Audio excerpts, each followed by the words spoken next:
ఆకాశమందు నీవు తప్ప నాకెవ్వరున్నారయ్యా. చెప్పండి ఒకసారి. నీవు తప్ప నాకెవ్వరున్నారయ్యా. ఉన్నవాడవు నీవే, అనువాడవు నీవే. చెప్పాలి. ఉన్నవాడవు అనువాడవు నీవే, అన్ని వేళలా నాతో ఉండేవాడవు, అన్ని వేళలా నాతో ఉండేవాడవు. యేసయ్యా ఆకాశమందు నీవు తప్ప నాకెవ్వరున్నారయ్యా. నిజమే కదా. చాలా పర్యటనలు భర్త పక్కనే ఉన్నా, భార్య పక్కనే ఉన్నా, జన్మనిచ్చిన తల్లిదండ్రులు తోడుగా దగ్గరే ఉన్నా,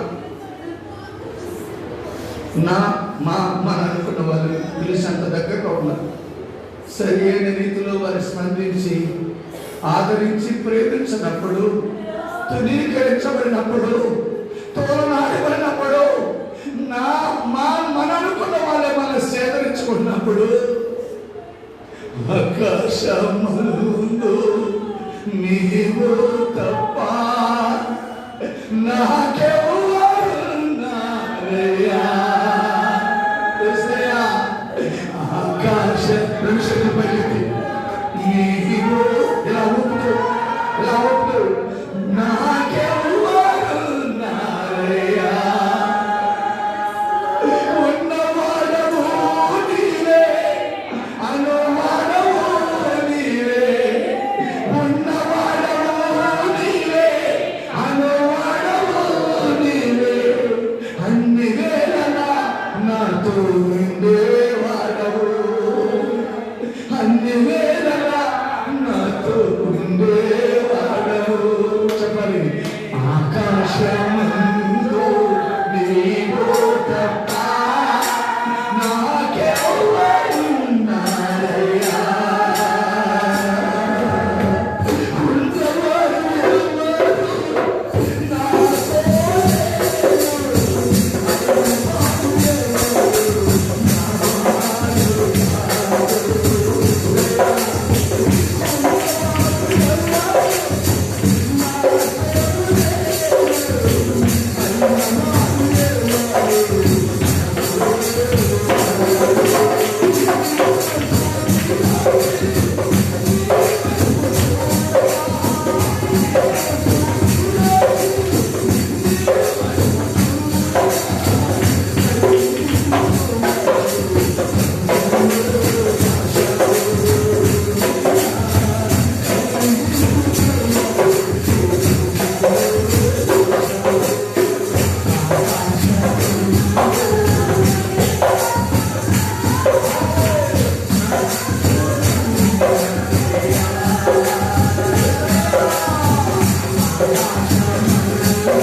మోక్షమందు నీవు తప్ప. ఒక్క నిమిషం ప్రార్థన చేస్తున్నాం.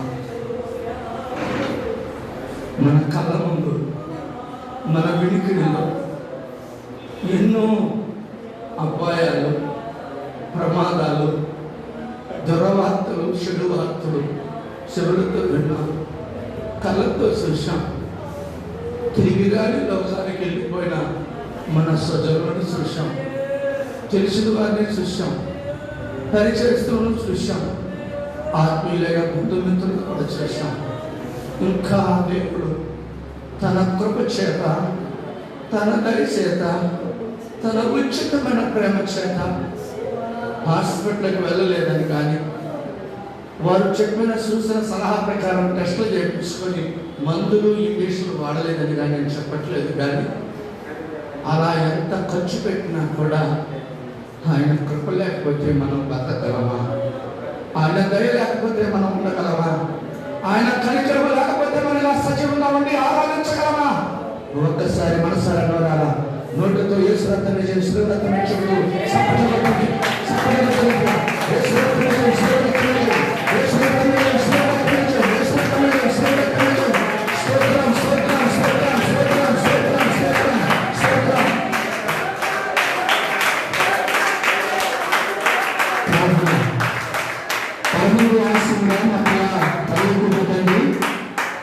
ప్రభుని ఘనమైన నామానికి లెక్కలేని వందనాలు, స్తోత్రాలు చెల్లిస్తున్నాను. ఇంతవరకు మీరు మాకు తోడై ఉన్నారు.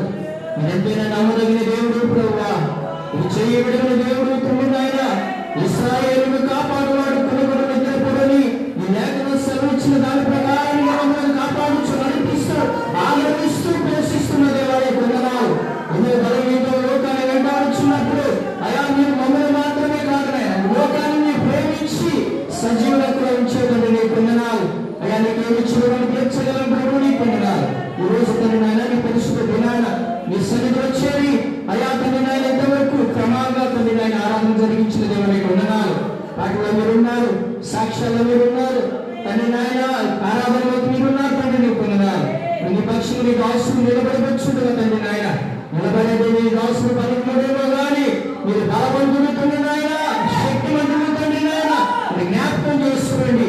నీ శక్తివంతమైన మాటలు మాట్లాడడానికి ఈ దాసులు కూడా బలం అనుగురించి శక్తిగా అయ్యా మీరు మాట్లాడింపజేసి సాధించండి. ఎనగాలి గ్రహించు మనసు దయచేయండి దేవానికి ఉన్నారు. నా మాట తండ్రి నేను శ్రోతులను పోకుండా వాళ్ళ హృదయంలో భద్రపరుచుకునే భాగ్యాన్ని మీరు అనుభవించమని, ఇప్పుడు నా గురించి విజయకంగా జరిగించమని, ఈ దైవంలో ఉంటున్న పిల్లలు కూడా వాక్యాన్ని బలపరచబడడానికి, వాళ్ళ కుటుంబాలు దిద్దుకోవడానికి, వాళ్ళ కుటుంబాలు మేలుగా పొందడానికి సహాయం చేయమని, ఏ విషయం ఏ ఆరాధన ఏ విషయం ఈ పాట కూడా వ్యర్థం కాకుండా కృప చూపించమని వేస్తున్నామని అడుగుతున్నాను తండ్రి. కూర్చున్నాం. మన ప్రభువును రక్షకుడైన యేసుక్రీస్తు నామములో ఈ ఆరాధనలో స్వయంగా వచ్చి పాల్గొంటున్న మీకు, మీ కుటుంబ సభ్యులకు ఈ ప్రత్యక్ష ప్రసారం ద్వారా ఆయా రాష్ట్రాల్లో, జిల్లాల్లో, నగరాల్లో, పట్టణాల్లో ఉండి వీక్షిస్తూ ప్రభుని మహిమపరుస్తున్న మీకు, మీ కుటుంబ సభ్యులందరికీ కూడా శుభాభివందనాలు తెలియజేస్తున్నాను. దేవునికి స్తోత్రం. ప్రియరా, మీరందరూ బాగున్నారా? మీరందరూ బాగున్నారని తలంచు, బాగుండాలని కోరుకుంటూ ప్రతి నిమిషం కూడా మీరు మాకు స్వయంగా వచ్చి తెలియపరుస్తున్న, ఫోన్ ద్వారా తెలియపరుస్తున్న మీ ప్రతి ప్రార్థన అవసరం కొరకై వ్యక్తిగత ప్రార్థన సమయంలో, కుటుంబ సభ్యులందరూ కలిసి చేస్తున్న ప్రార్థన సమయంలో, అలాగే విజ్ఞాపన ప్రార్థన, ఉపవాస ప్రార్థన సమయాల్లో మేము మా సహవాసంలో బిడ్డలు మాత్రమే కాకుండా HPM కంకిపాడు గ్రూప్లో ఉన్నటువంటి మరి ఆత్మీయులందరూ కూడా, అలాగే జీసస్ ప్రయత్నంలో ఉన్న దైవ సేవకులు, దైవ సేవకురాలు, వారి కుటుంబాలు, వారి సంఘాలు కూడా కలిసి ఎంతో భారభరితంగా ప్రభు పాదం దగ్గర ప్రార్థన చేశారు, చేస్తూనే ఉన్నారు, ఇంకా చేయబోతున్నారు. వారందరిని బట్టి నేను స్తుతిస్తూ మనందరి ప్రార్థన దేవుడు ఆలకించి అంగీకరించి ఈ 2021 సంవత్సరంలో ఆగస్టు నెల ఆఖరి ఆదివారం ఆరాధనలో మనలాగా కూడి చేరి ప్రభుని మహిమపరచడానికి దేవుడు కృప చూపించినారు. దేవునికి స్తోత్రం, దేవునికి స్తోత్రం. ఈ సమయంలో పరిశుద్ధ బైబిల్ గ్రంథంలో ఉన్నటువంటి కొన్ని మాటలు మనము ధ్యానించుకుందాం. ప్రియమైన వాళ్ళగా బైబిల్ కాస్త విగ్రహంగా చదవగలిగిన వారు కాస్త సహకరించండి. మనకు దేవుడి బిడ్డగా ఇవి కడవరి దినాలు. ఏ దినాలండి? కడవరి దినాలు, అంచె దినాలు. ఇంకా మనకు అర్థమయ్యే భాషలో చెప్పుకోవాలంటే ప్రభు ఇదిగో నేను త్వరగా వస్తున్నానని చెప్పిన సూచనలు జరుగుతున్న దినాల్లో మనం ఉన్నాం. దేవునికి స్తోత్రం. కాబట్టి ఇదిగో నేను త్వరగా వస్తున్నానంటే చాలా నీకు మనకు దగ్గరగా ఉన్నాడని అర్థం. కాబట్టి మనము గతంలో కన్నా కూడా కొంచెము వ్యక్తిగత ప్రార్థన సమయం పెంచుకోవాలి. కుటుంబ సభ్యులందరం కలిసి చేస్తున్న ప్రార్థన కూడా టైం పెంచుకోవాలి. దేవునికి స్తోత్రం.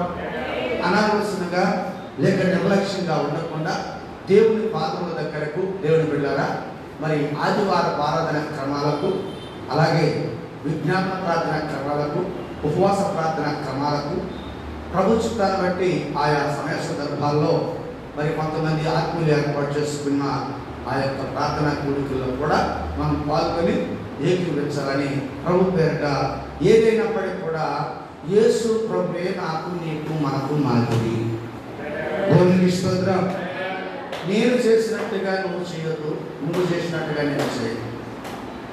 మనం విజ్ఞాపన ప్రార్థన చేసిన, ఒంటరి ప్రార్థన చేసిన, సమూహ ప్రార్థన చేసిన మన గురి మన విశ్వాసానికి కర్త, దాన్ని కొనసాగిస్తున్న యేసు వైపు చూస్తూ మన ఎదుట ఉంచబడిన ఈ ఆత్మీయ విశ్వాస పరుగు పందెంలో ఓపికతో పరిగెత్తాలి.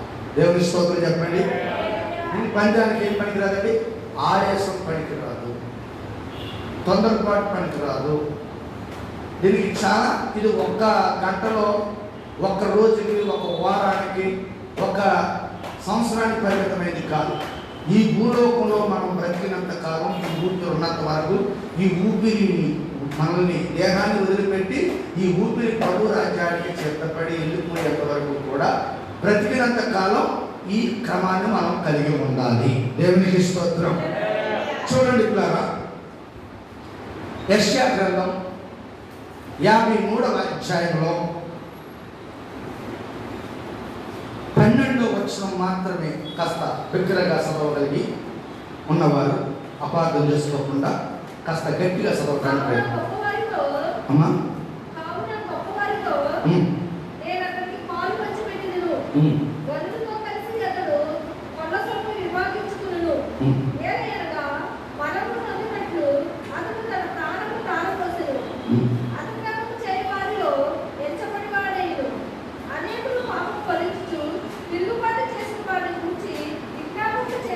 దేవుని స్తోత్రం చెప్పండి. ఈ రోజు ఈ సమయంలో మీరు వింటున్న వాక్య భారంలో మొదటి మాట, నిజంగా నేను, నువ్వు, మనం బైబిల్ వినేవారు, చదివేవారు, పాటలు నేర్చుకున్నవారు, పాడేవారు, వాక్యం ధ్యానించేవారు, డైరీలో నోట్స్లో రాసుకునేవారు, నిజంగా యథార్థంగా ప్రార్థన చేశానండి, చేస్తున్నానండి, నా కుటుంబం అంతా చేస్తున్నామండి అనుకునే వాళ్ళు యేసు ప్రభు చెప్తున్నమాట, దేవునికి తిరుగుబాటు చేసేవాళ్ళు ఉన్నారు.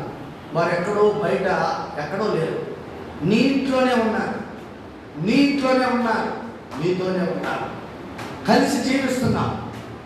ఎలా తిరుగుబాటు చేస్తున్నారు? ఒంటరి ప్రార్థన చేయనటువంటి వాళ్ళందరూ దేవుడికి విరుద్ధంగా జీవించేవారు. కుటుంబ ప్రార్థన ఎవరైతే చేయట్లేదో, ఏ ఇంట్లో కుటుంబ ప్రార్థన లేదో వారందరూ దేవునికి తిరుగుబాటు చేస్తున్నారు. దేవునికి స్తోత్రం. పబ్లిక్గా నీకు కనబడేటట్టుగా నేను, నాకు కనబడేటట్టుగా నువ్వు, మనం ఎవరికో కనబడేటట్టుగా ఎవరో మనకు కనబడేటట్టుగా మనం ప్రార్థన చేయడం గొప్ప సంగతి కాదు. నేను చాలాసార్లు గుర్తు చేస్తున్నా, నిజమైన క్రైస్తవురాలకి దేవుడి పిల్లారా మధ్యలో వాక్యం ఉండాలి, గదిలో ప్రార్థన ఉండాలి, బజార్లో సాక్ష్యం ఉండాలి. దేవుని స్తోత్రం. ఎక్కడండి వాక్యం? ఎక్కడ ఉండాలి? హృదయంలో ఉండాలి. ప్రార్థన, సాక్ష్యం వీధిలో ఉండాలి. చూడండి, ఈ మూడు ఎక్కడైతే ఉంటాయో, ఈ క్రమం ఎవరైతే ఉంటుందో వారితో నిత్యము తండ్రి, కుమార, పరిశుద్ధాత్మ దేవుడు ఉంటాడు. చాలా మందికి ఆసక్తి ఏంటంటే కలిసి ప్రార్థన చేయటం. కలిసి ప్రార్థన చేయడం తప్పని నేను చెప్పట్లా. మీతో నేను, నాతో మీరు కలిసి తరచుగా ప్రార్థన చేయడానికి కుదరదు. నా సమయం నీ కుదరదు, నీ సమయం నాకు కుదరదు. కాబట్టి ఎవరికున్న వెసులుబాటు, అవకాశాన్ని బట్టి వారు ఏం చేయాలంటే ప్రార్థన చేసుకోవాలి. మళ్ళా చదవండి ఈ మాట, జాగ్రత్తగా. కావున ఎందుకు ఎన్నుకున్నా నిన్ను గొప్పవారితో అంటే ఇప్పటి వరకు నేను ప్రార్థన చేయడం రాదు. ఎవరితో కలిసి మాట్లాడుకోవాలి మనం? ప్రార్థన చేసేవాడితో ఏకీవిస్తే ప్రార్థన చేయడం వచ్చింది. పాటలు పాడేటప్పుడు పాటలు ఏకీవిస్తే పాట పాడటం వచ్చింది. చప్పట్లు కొట్టడం చూస్తే చప్పట్లు కొట్టడం వచ్చింది. దేవుని పాద సన్నిధిలో ఏదో ఒక రీతిగా నిన్ను గొప్పవారితో సమానంగా, గొప్పవారంటే ఈ భూ సంబంధమైన వేలు లక్షల కోట్లు సంపాదించేవారు కాదు సుమా. దేవుని స్తోత్రం చెప్పండి. వాళ్ళు గొప్పవారే కాదని చెప్పట్లా. అంతకన్నా గొప్పవారు ఎవరంటే నిత్యము ప్రభుని ఆరాధించగలిగిన వారు. చదవాలి.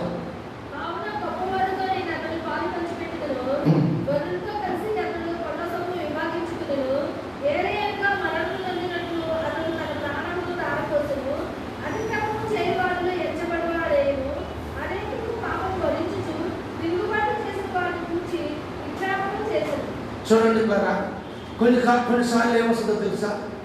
ఇన్నిసార్లు నేను చెబుతున్నాను కదా, ఇన్నిసార్లు నేను హెచ్చరిక చేశాను కదా, అమ్మ మీరు అపార్థం చేస్తున్నారు.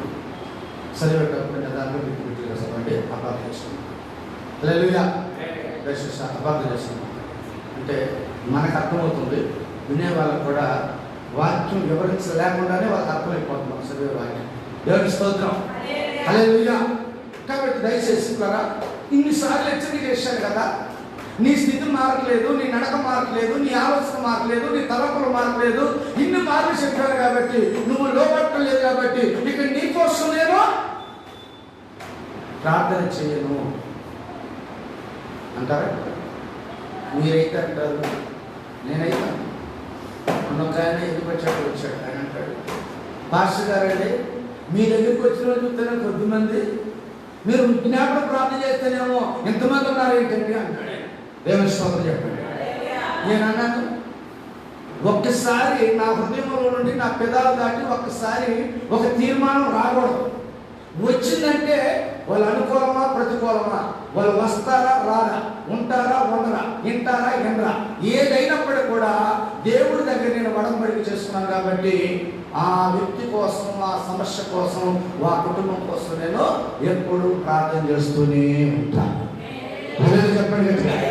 ఇప్పుడు యేసు ప్రభు కూడా చెప్తున్న మాట చూడండి, నిత్యము తిరుగుబాటు చేస్తున్నారంట. నిత్యము తిరుగుబాటు చేసేది ఎవరు? అక్కడ ఒక నీ భర్త ఉన్నాడేమో, నీ భార్య ఉందేమో, నీ కొడుకే ఉన్నాడేమో, లేకపోతే నీ కొడుకు వివాహం అయితే తన భార్య కోడలు ఉందేమో, మనవడు మనవరాలు ఉన్నారేమో, అన్న తమ్ముడు చెల్లి అక్క ఉన్నారేమో. నిత్యము తిరుగుబాటు చేసే వాళ్ళ గురించి వారితో వాదన ప్రతివాదన, ఆ మాట ఈ మాట అనుకుని వాద ప్రతివాదంతో విమర్శలతో మనము సమయాన్ని ఆవేదన హెచ్చించేదానికన్నా కూడా ఒక్కసారి 2 సార్లు చెప్పిన తర్వాత 3వసారి చెప్పకుండా వాళ్ళ కోసం ఏం చేయాలంట? ప్రార్థన చేయాలి. సపోర్ట్ కొట్టండి ఒకసారి. హల్లెలూయా. చూడండి, అసలు మాట చదవండి. యేసు ప్రభువు చేసిన నిత్యము చదవండి. తిరుగుబాటు చేసిన వాళ్ళ గురించి విజ్ఞాపన అంటే నేను చాలాసార్లు చెప్తున్నా, నన్ను దీవించు, నా అవసరం తెచ్చు, నాకు బట్టలు కావాలి, నాకు భూ కావాలి, నాకు అది కావాలి, ఇది కావాలి, జ్ఞానం కావాలి, జ్ఞాపకం. ఎప్పుడు చూసినా నేను ఇక నా ఇల్లు నాదే. క్రైస్తవుడు అయిన తర్వాత నా కోసం కాదు, నా కోసం నువ్వు చేయాలి, నీ కోసం నేను చేయాలి. అదే చెప్పండి. హల్లెలూయా. 10వ వచనం చదవండి. 10వ వచనం.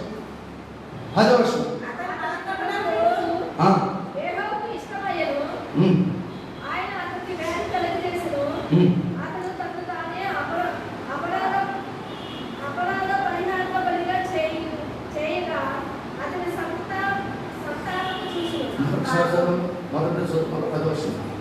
అతని నరకొట్టుటకు అతనిని నలగగొట్టుటకు ఎవరికి ఇష్టమైంది? ఇప్పుడు నేను వాళ్ళ గురించి ప్రార్థన చేసి వీళ్ళ గురించి ప్రార్థన చేసి వాళ్ళ సమస్యలని వీళ్ళ సమస్యలని ఇప్పుడు నా ఆరోగ్యమే సరిలేదు కదా, నాకే ఇబ్బందిగా ఉంది, నేనే లేవలేకపోతున్నాను, నేనే నడవలేకపోతున్నాను, నాకే బోలు సమస్యలు ఉన్నాయి, నా కుటుంబంలో బోలు సమస్యలు ఉన్నాయి, ఇక వాళ్ళ గురించి వీళ్ళ గురించి ఎందుకు అని మానవంతులుగా మనం అనుకుంటాం. అలా అనుకోకూడదు అంత విశ్వాసం. అలాగే చెప్పండి.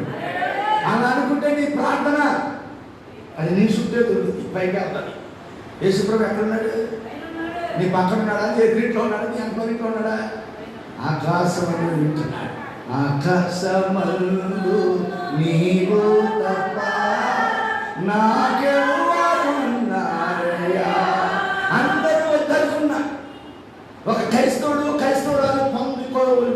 పొందుకొని ఉండవలసిన లక్షణం ఏంటంటే మన బాధలు ఆయనకు తెలుసు, మన కష్టాలు ఆయనకు తెలుసు, మన ఇబ్బందులు ఆయనకు తెలుసు.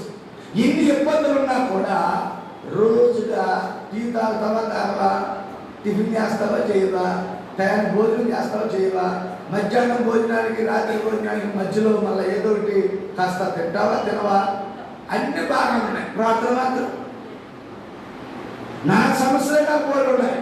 దేవుడు పెట్టారా నమ్మండి, యథార్థం చెప్తున్నా, ఈ రోజుకి ఇప్పటి వరకు దేవుడు పెట్టారా దేవుడు నాకు ఇచ్చిన విశ్వాసంతో నమ్మకంతో గుట్లు జనం వచ్చినప్పుడు నా స్థితి ఇలాగే ఉంది, ఎవరు రానప్పుడు ఇలాగే ఉంది, ఎవరు నమ్మినా నమ్మకపోయినా వచ్చినా రాకపోయినా విన్నా వినకపోయినా అనుసరించకపోయినా దేవుడి దగ్గర తీర్మానం కలిగి ఉన్నాను కాబట్టి ఆ తీర్మానం ప్రకారం ప్రార్థన చేస్తున్నాను కాబట్టి ఈ రోజుకి సజీవ లెక్కలో నేను ముందు నిలబడ్డా. తీర్మానం చేసుకోకూడదు, చేసుకుంటే విడిచిపెట్టబడ్డది. అలా చెప్పండి. మన పెద్దలు ఏమన్నారండి? ఇందాకంగానే ఇప్పుడే అయిపోతా, దాని తర్వాత చాలా ఉంటుందా? దేవుడి స్తోత్రం. దేవుళ్ళగా మన సహోదరు చదువు. అతని నలగొట్టుటకు చూశారు కదా. అప్పుడప్పుడు మనం తీర్మానం చేసుకునేటప్పుడు మనం బాధలు వస్తారు. చూసారు మీరు అపార్థం చేసుకుంటారు. ప్రకారం చెప్పకపోతే నా మనసారి చెప్పిన తర్వాత మీరు బాధపడతారు. చాలామంది బాధే. క్రమాన్ని పాటించకపోతే ఆ క్రమాన్ని గుర్తు చేయడానికి ఆర్థిక సమస్యలు దేవుడు పెడతాడు. శరీరంలో వ్యాధి కూడా పెడతాడు. మానసికంగా గెలిపేటట్టు చేస్తాడు. కలిసి ఉన్న ఐక్యతగా ఉన్న వారిని కూడా ఏం చేస్తాడు? వాళ్ళు ఏమన్నారో చెప్పండి. ఆదికాండం 11వ అధ్యాయంలో చూసినట్లయితే మనం ఇక్కడే ఉందాం, అందరికన్నా ప్రత్యేకమైన గోపురం కడదాం అంటున్నాడు. పైనుంచి దేవుడు చూశాడు. ఏం చేశాడు? భాషలో సిమెంట్ తీసుకురారా అంటే ఇంటికి తీసుకొస్తున్నాడు. అరే ఇసుక తీసుకురారంటే నీరు తీసుకొస్తున్నాడు. అంటే వాళ్ళ భాష అర్థం కాకుండా చేశాడు. బాగా గుర్తుపెట్టుకోండి. మీ ఇంట్లో అయ్యా నేను నమ్మకంగా ప్రార్థనలో ఉన్నాను, యథార్థంగా ఉన్నాను, ఏ తప్పు చేయట్లేదు, అయినా నాకు ఈ సమస్య ఎందుకని నీకు ఏదైనా కొంచెం కొద్దిపాటి బాధ, వేదన, దుఃఖం లేకపోతే అనుమానం కలిగితే నా క్రమంలో నేను తగ్గిపోయానేమో అని దిద్దుకో. అదే చెప్పండి. నేను దిద్దుకోకుండా, నేను సరి చేసుకోకుండా స్టీఫెన్ పాల్ గారికి లేకపోతే సతీష్ కుమార్ గారికి లేకపోతే ఇంకొకరికో పేరు కాదు, ఎవరికి ఎంతమందికి ఫోన్ చేసినా దిద్దుకోవలసింది ఎవరు? నేనే. దేవుని స్తోత్రం చెప్పండి. స్టీఫెన్ పాల్ గారైనా ఇంకో పాల్ గారైనా లేకపోతే భూషణ్ గారైనా ఇంకొకరైనా వాళ్ళు మార్గం చెబుతారు అంటే బోధిస్తారు, ప్రకటిస్తారు, ఉపదేశిస్తారు. దాన్ని విని అర్థం చేసుకొని నడవలసింది ఎవరో? నేను నడవాలి. అలా ప్రతి ఒక్కరు నడవాలి. దేవుని స్తోత్రం చెప్పండి. అంతేగాని మనం దిద్దుకోకుండా, మనం సరి చేసుకోకుండా ఫోన్ ఒకటి ఉంది కదా, దాంట్లో బ్యాలెన్స్ ఉంది కదా అని చెప్పేసి ప్రార్థన గోపురం ఉంది, ప్రార్థన శిఖరం ఉందని చెప్పేసి అలా ఫోన్ చేసామనుకో వాళ్ళు ప్రార్థన చేస్తారు. ప్రార్థన చేసేవాడు ప్రార్థన చేయకుండా ఉండరు, ఎప్పుడు ప్రార్థన ఉంటారు. కానీ నేనేం చేస్తున్నాను, నేను పరిశీలించుకోవాలి. దేవుని స్తోత్రం. హల్లెలూయా. చూడండి మరొక మాట. లూకా సువార్త 22వ అధ్యాయంలో 32వ వచనం. 22 లోకాసు వార్త 22వ అధ్యాయంలో 32వ వచనం.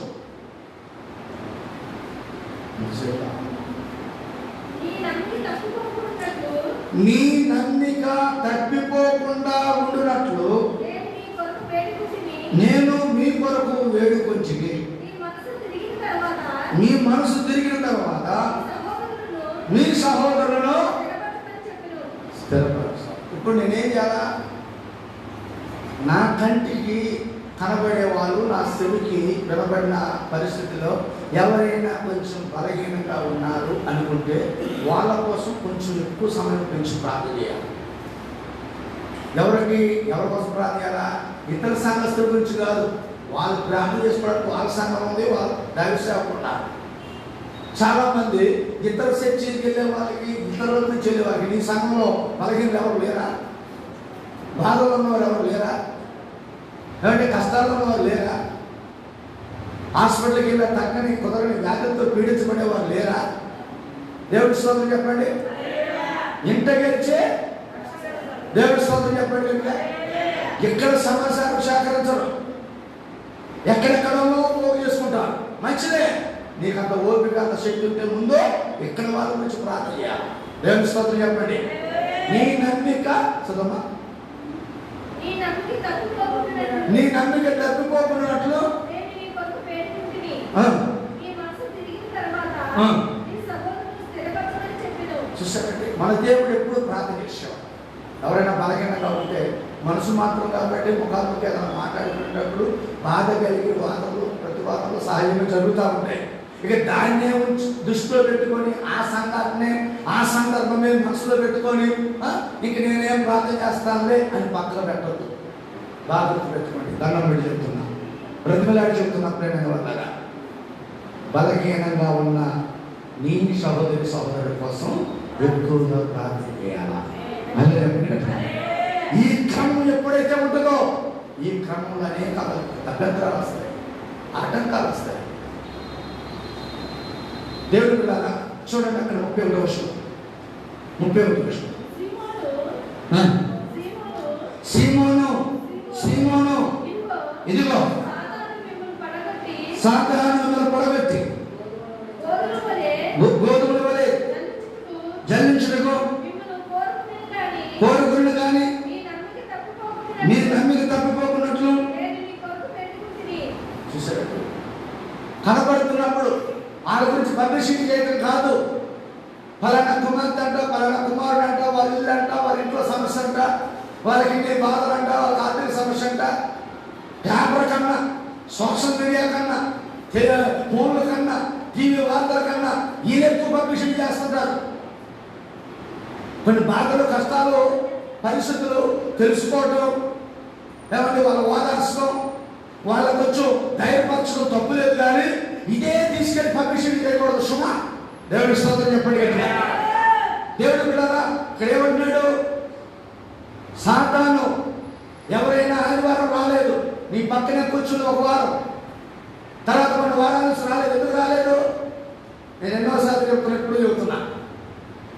సంఘములో ఎంతమంది బిడ్డలు ఉన్నారో వాళ్ళందరూ ఫోన్ నెంబరు, ఫోన్ అన్న వారు ఎవరు లేరు. ఇంటికో ఫోన్ ఉంది కనీసం. ఆ నెంబర్లన్నీ నీ దగ్గర ఉండాలా, నా దగ్గర ఉండాలా. ఒక అమ్మాయి ఇచ్చుకొని చెప్తుంది, అయ్యగారండి మీ నెంబర్ అంతా అడుగుతుంది. ఏమడిగిందమ్మా? ఓ తల్లి 27 సంవత్సరాల నుంచి ఒకటే నెంబర్, అది మారదు. హలో చెప్పండి అడిగారు. వాట్సాప్ కోసం లేకపోతే ఏదైనా నెట్ బ్యాలెన్స్ కోసం వేరే నెంబర్ ఉన్నది ఎవరికి ఇవ్వను. ఆ నెంబర్ మాత్రం ఒకవేళ నేను ప్రార్థనలో ఉన్నప్పుడు లేదు వాక్యం చెప్పేటప్పుడు సైలెంట్లో ఉంటుంది. నెంబర్ మాత్రం మారదు. దేవుడికి స్తోత్రం. నా నెంబరే విశ్వాస దగ్గర లేకపోతే ఇక తోటి విశ్వాసం నెంబర్ ఉంటుందా? జాగ్రత్త. ఎలా ప్రార్థన చేస్తాం? ప్రార్థన చేయడం మనిషి పబ్లిసిటీ చేస్తాం. ఎవరో చెప్పినా నేను చెప్పానుకో నీతో, లేకపోతే నువ్వే నాతో చెప్పానుకో, నువ్వు చెప్పావు నేను విన్నా. మరి కళ్ళతో చూడదా? నోటితో అప్పుడు మాట్లాడు, చెవులతో విన్నది కళ్ళతో చూసిన తర్వాత నోటితో మాట్లాడు. అనవసరంగా అంతా అన్నావో లేని కొంత నీకే వస్తాయి. జాగ్రత్త. హల్లెలూయా. చూడండి చదువు 31 వర్షం. షిమోను షిమోను ఇదిగో సాతాను మిమ్మల్ని పెట్టి జయించుటకు అని చూసారండి, అలాంటి సహోదరు బాగుపడతాడండి, అలాంటి సహోదరుడు బాగుపడతాడండి, ప్రాంతం కూడా బాగా చేస్తారండి, వారికి కూడా బాగా ఉంటారండి అంటూ ఫస్ట్. తర్వాత మరి వాళ్ళ గురించి మనం ఏం చేయాలా? నాకు చేయాలా? ప్రభా పాడే తర్వాత నాకు లేదు, తను పాడుతుంది ప్రపంచం. ఒకనొక రోజున ఏ సమయంలో నేను కూడా నిలబడి అలాగే సాక్షి చెప్పాలి, ప్రార్థన చేయాలి, సాక్షి చెప్పాలి, వాక్యం చదవాలని వాళ్ళ గురించి ప్రార్థిస్తే దేవుడు కార్యం చేస్తాడు. అంతేగాని నేను ఎక్కడ పాడనగా, నేను ఎక్కడ చదవనగా లేదంటారు. చూసారా, బాధపడుతున్నారంటే కూసేయగలదంట. దేవుడి స్తోత్రం చెప్పండి. ఈ దేవుడి గమనించండి, మనము ఎప్పుడూ కూడా ఒక క్రమము కలిగి ఉండాలి. చూడండి 30 వర్షం ఉండాలి జాగ్రత్తగా. 30 వర్షం. రాజ్యమును నియమించినట్లుగా నా రాజ్యంలో నా బల యొద్ద అన్నపానములు పుచ్చుకొని సింహాసనం మీద కూర్చుండి ఇశ్రాయేలు 12 గోత్రముల వారికి మీరు తీర్పు తీర్చుటకై నేను రాజ్యమును దేవునికి స్తోత్రం చెప్పాలా? ఏంటండి ఈ కొద్ది చిన్న చిన్న విషయాలకి ఇచ్చిపోతే ఎలాగంటే, నీకు ఇష్టం లేదు ఆయన సోపు, మాట తీరు, ప్రవర్తన తీరు, విధానం నీకు నష్టం లేదు, అయినా గద్దించు, బుద్ధి చెప్పు. మా బాబు ఇది క్రమం కాదు కదా, ఇది మనం దేవుడి తరగతి ఇది తగదు కదా, ఇలా మనం చూడకూడదు కదా, ఇలా మనం ఆలోచించకూడదు కదా, ఈ విధంగా మనం నడవకూడదు కదా, ప్రయాణం చేయకూడదు కదా, మనం దేవుడి పిల్లలం కదా అని చెప్పేసి గద్దించేటప్పుడు గద్దించు, బుద్ధి చెప్పేటప్పుడు బుద్ధి చెప్పు. అంతేగాని విడిచిపెట్టకుండా ప్రార్థన చేయి. ఎలా చెప్పండి గట్టిగా. ముందు గద్దించు, బుద్ధి చెప్పు, ప్రార్థన చేయి. కానీ నువ్వు నీ దగ్గర నా దగ్గర లోపడి తెలుసా, ఇక నాకు ఇష్టం లేకుండా కాబట్టి ఆ సాయంత్రం ఇంతే సంగతులు. నీకు ఇష్టం లేదండి, ఎవరికి ఇష్టం ఉంది? అలా చెప్పండి గట్టిగా. ఎక్కడ ఉండాలంటే మనం అంటే దేవుడు నా సంఘం ఈ వారం నా సంఘం ఇక్కడికి ఎక్కడికి వెళ్తే అక్కడే మా డాడీ నాకు బెరసడానికి వచ్చిన కొత్త డాడీ. ఏం డాడీ ఏంటంటే ఏం డాడీ అంటే కన్నానా? దేవుడి స్తోత్రం చెప్పండి గట్టిగా. నువ్వు కంటే ఎక్కడ ఉంటావు? కన్న దగ్గర ఉండాలి కదా. 3 నెలలకు ఒకరు డాడీ, 6 నెలలకు ఒకరు డాడీ, ఏమంటే 6 సంవత్సరానికి ఒకసారి డాడీ. నీకు అనుకూలం ఉన్నదాన్ని అందరూ డాడీనేనా? వద్దు. దేవుడికి స్తోత్రం చెప్పండి. మనకు పరమ డాడీ ఒక్కనే. కోటి కోటి స్తోత్రం డాడీ, కోటి కోటి స్తోత్రం డాడీ, కోటి కోటి స్తోత్రం డాడీ.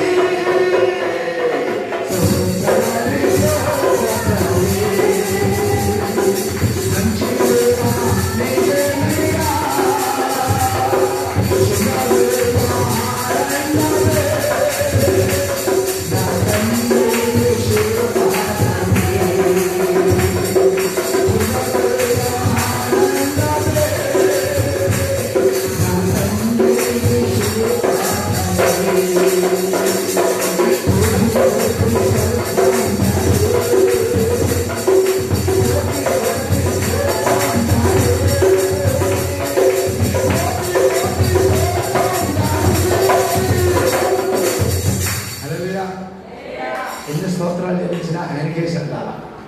అలా చెప్పండి గట్టిగా. ఎందుకంటే ఎందుకు పనికిరాలను మనం ఎక్కడ చేర్చాక సింహాసనం మీద కూర్చొని 12 గోత్రాల ఈ మొత్తం ప్రపంచ జనాలు ఉన్నారు సరే, వాళ్ళకి జడ్జి గారు అక్కడ కూర్చుంటాడు అంటే ఆ పక్కన అటు ఇటు కూర్చొని వాళ్ళు తీర్పు తెచ్చే గొప్ప భాగ్యం మనకి ఇస్తారంట. అలా చెప్పండి. అరే చిన్న చిన్న విషయాల కోసం మనస్పర్ధలు పెట్టుకొని చిన్న చిన్న లోపాల గురించి ఈ భూ సంబంధమైన విషయాల గురించి దృష్టి పెట్టి అది పోగొట్టుకుంటావా? ఇంకా అది పోగొట్టుకుంటే ఇవన్నీ డబ్బు ఖర్చు పెట్టినేలా, ఇక్కడికి రానేలా, ఇంత సమయం వెచ్చించనేలా, ఎందుకోసం ఇదంతా? అక్కడికి వెళ్ళడానికే కదా. రైతు బజార్కి వెళ్ళి అంత ఈజీ అనుకున్నారంటే పుచ్చరాశి వెళ్ళిపోయి చంద్రనాథ దశలో బట్టలు కొనుక్కున్నట్ట ఇష్టమైన బ్రాంచ్ స్టోర్లో ఇష్టమైన ఒకటి బట్టి ఒకటి ఆఫర్ అని చెప్పేసి పబ్లిసిటీ చేసిన దగ్గర ఏదైనా కొనుక్కొచ్చుకుంటే అది దొరికేటట్టు అనుకున్నారా పరలోకం అంటే? దేవుని స్తోత్రం చెప్పండి. అంటే మళ్ళీ చదువుతున్నారు, జాగ్రత్తగా రండి, ఎలాంటి చదవండి, చదవండి. రాజును నియమించినట్టుగా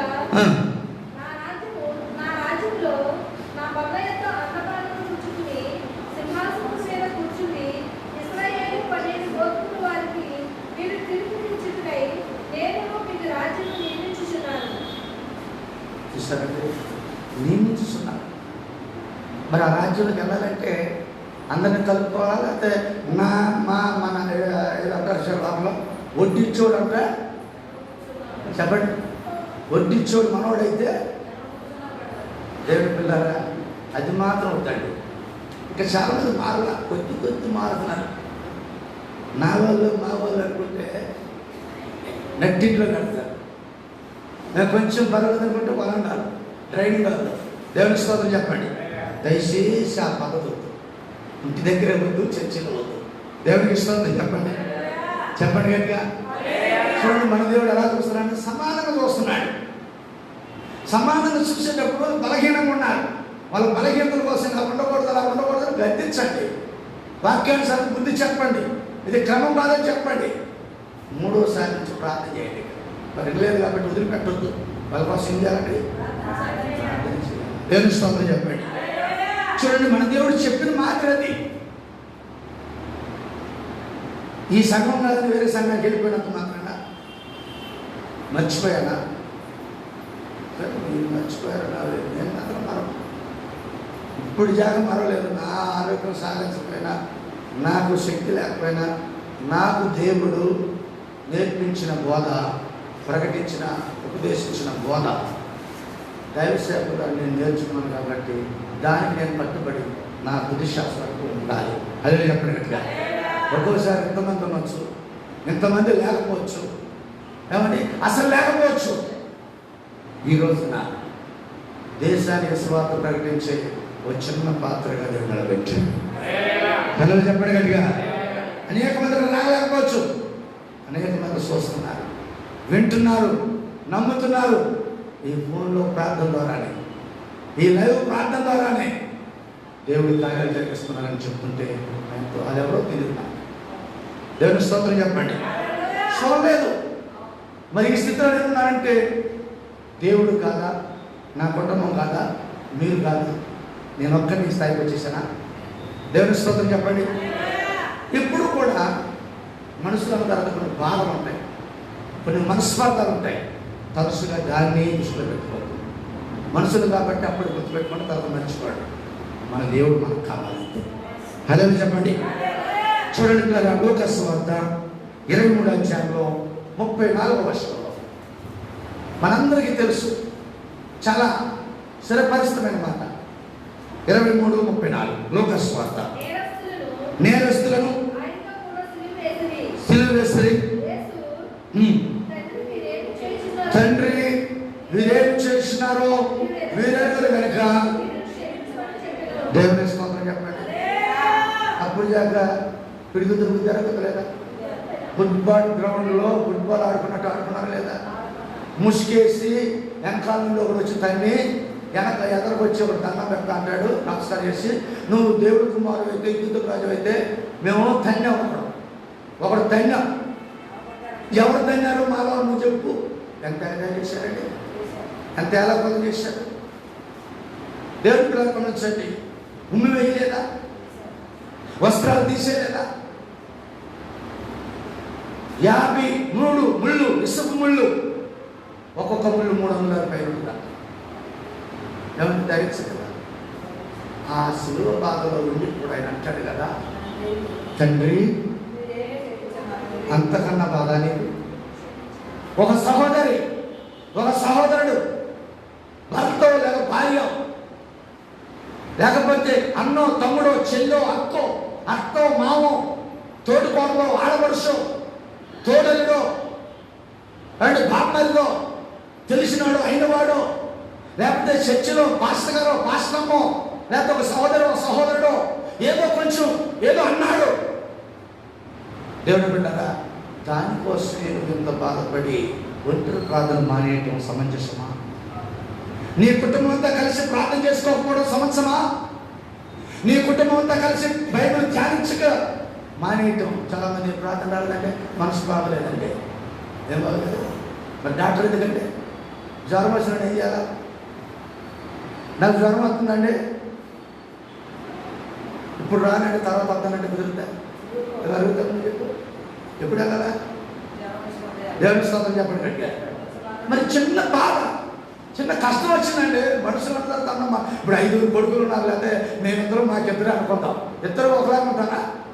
ఇద్దరు మనస్తత్వాలు ఒకలాగా ఉంటాయండి, ఇద్దరు ఆలోచనలు ఒకలా ఉంటాయి. ఎంత ఉంటే కనుక చెప్పుకోవడానికి ఏముంది? కాబట్టి అన్నీ కూడా కొంచెం ఆత్మీయ దృష్టితో ఆలోచించాలి. బాగా తింటుండే ఏమంటుంది తెలుసా? రోడ్డు మీద ఎక్కడికక్కడ ఇక్కడ ఈ పక్కనే కదా ప్రభుత్వానికి గుర్తేనమ్మా. మనం వాకింగ్ వెళ్తుంటే కింద బయలుపెట్టిన వాకింగ్ ఉంటే ఆ వెంకటేశ్వర రెడ్డి వస్తు ఎన్నికొండలో ఉన్నాడు, ఆయన కూడా చూస్తున్నాడు. దేవుని స్తోత్రం చెప్పండి. బయట నుంచి లోపలికి రోడ్డు మీద పడుకోబెట్టి అటు వల్లూరుపాలెం బస్ ఇటు రొయ్యల నుంచి బస్ వచ్చింది. ఇక్కడ లాక్కెళ్ళి పడుతున్నాడు. మోజెస్ మూవ్ అయిపోయాడు, ఈయన మూవ్ అయిపోయాడు. తర్వాత ఇంకా కొంతమంది ఉన్నారు పురుషులు, అందరూ కూడా పాస్టర్గా నా విధంగా పడుతుంటే నేనన్నాను, మీరందరూ ఏమన్నది? ఆయన తీసుకొచ్చి నన్ను కొట్టి ఆయన ఆసిపోతే ఆయన పడిపోతే ఆయన తీసుకొచ్చి అరుగుడు కదా, అరుగు మీద కూర్చోబెట్టి మంచిని పోసి పడుకోబెట్టి మళ్ళా సుఖం కొంచెం కోపంలో మళ్ళీ కొడుతున్నాడు. దేవుని స్తోత్రం చెప్పండి. అంటే ఆయన అన్ని దెబ్బలు కొడితే నాకు దెబ్బ కొట్టలేనా? ప్రభాకరాన్ని సైడ్ చేసి ఆగండి. మోజెస్ని ఇంకా 10 నలుగురు ఆడవాళ్ళు కూడా మూవ్ అయిపోయారు. ఎవరేమన్నారు ఇంత పడతారు కాలగమనంలో తర్వాత తెలుసుకున్నాడు. దేవుడు బిడ్డలారా, దేవుడు మహాత్మ వచ్చారు. ఈరోజు వాళ్ళు కూడా ప్రభువులోకి వచ్చారు. దేవుని స్తోత్రం హల్లెలూయా చెప్పండి.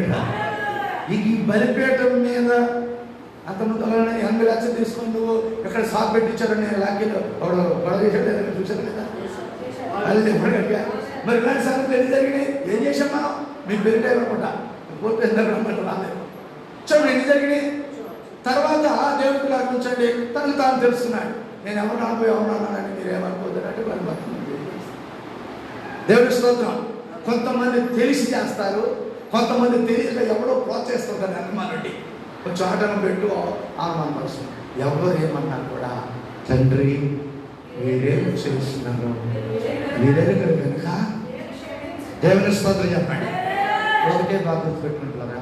చదివిన వాక్యం మనకు అర్థం అవ్వాలి, పాడిన పాట మనం నేర్చుకోవాలి, సందర్భానుసారంగా ప్రార్థన చేయగలగాలి, చదివిన వాక్యం మనకు అర్థం అవ్వాలి. అంటే ఒకటే గుర్తు, నన్ను నువ్వు క్షమించాలి, నేను క్షమించాలి.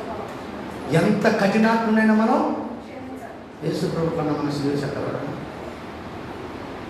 అంత బాధపడి కూడా ఇంకా కాసేపులో చనిపోతాడండి. ఆయన కన్ను మోస్తాడు, తండ్రి మీరేం చేస్తారు? ఏం చేసినాక మనం ప్రార్థన ఈ బాధ తట్టుకోలేకపోతే తీసుకెళ్ళి మనం ప్రార్థన చేసినాం. హలో చెప్పండి గట్టిగా. దేవుడు మరి మన ఓర్పు ఎక్కడ? ఏమన్నా మన ఓర్పు ఎక్కడ? మనలో సహనం ఎక్కడ? దేవుడు బిడ్డరా, మనలో నిరీక్షణ ఎక్కడ? ఇంకెవరి వైపు చూస్తున్నాం మనం? దేవుని స్తోత్రం చెప్పండి. చూడండి పిల్లరా, మరొక మాస్టర్ దయచేసి అంత బాధలో ఎలాంటి వారిని క్షమించమన్నాడు? 21వ వచనం చదవండి. అక్కడ 21వ వచనం మనం చాలాసార్లు చదువుకున్న మాటలే. కొంచెం చదవగలుగుతున్నారు లేరా? చదవండమ్మా. వారు వీరిని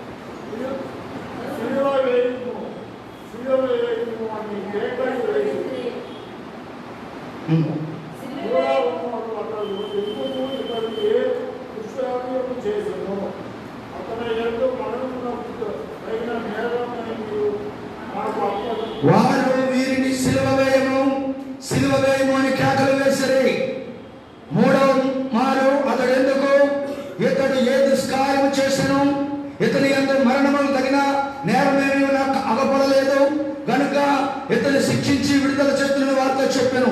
అయితే వారు ఒకటే పట్టుగా కేకలు వేసి వీరిని సిలువ వేయము అని అడుగుగా వారి కేకలే గెలిచాయి.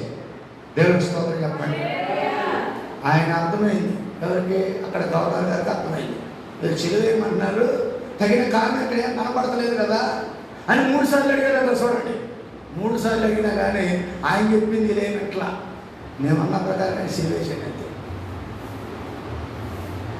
నా మాట నీ మాట సమాజంలో గెలుస్తుందండి.